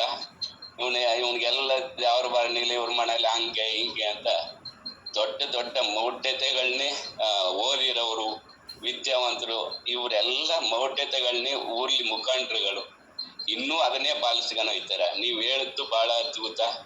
ನಾನು ನಿಮ್ಮದನೀಗ 90 ಭಾಗ ಅದನ್ನೇ ಪಾಲಿಸ್ಕೊಂಡ್ ಬರ್ತೀನಿ, ನೀವು 100 ಭಾಗ ಪಾಲಿಸ್ತೀರ.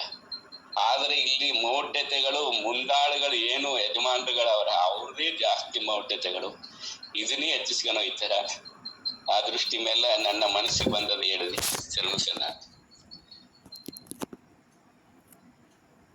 ಧನ್ಯವಾದಗಳ್ರಿ.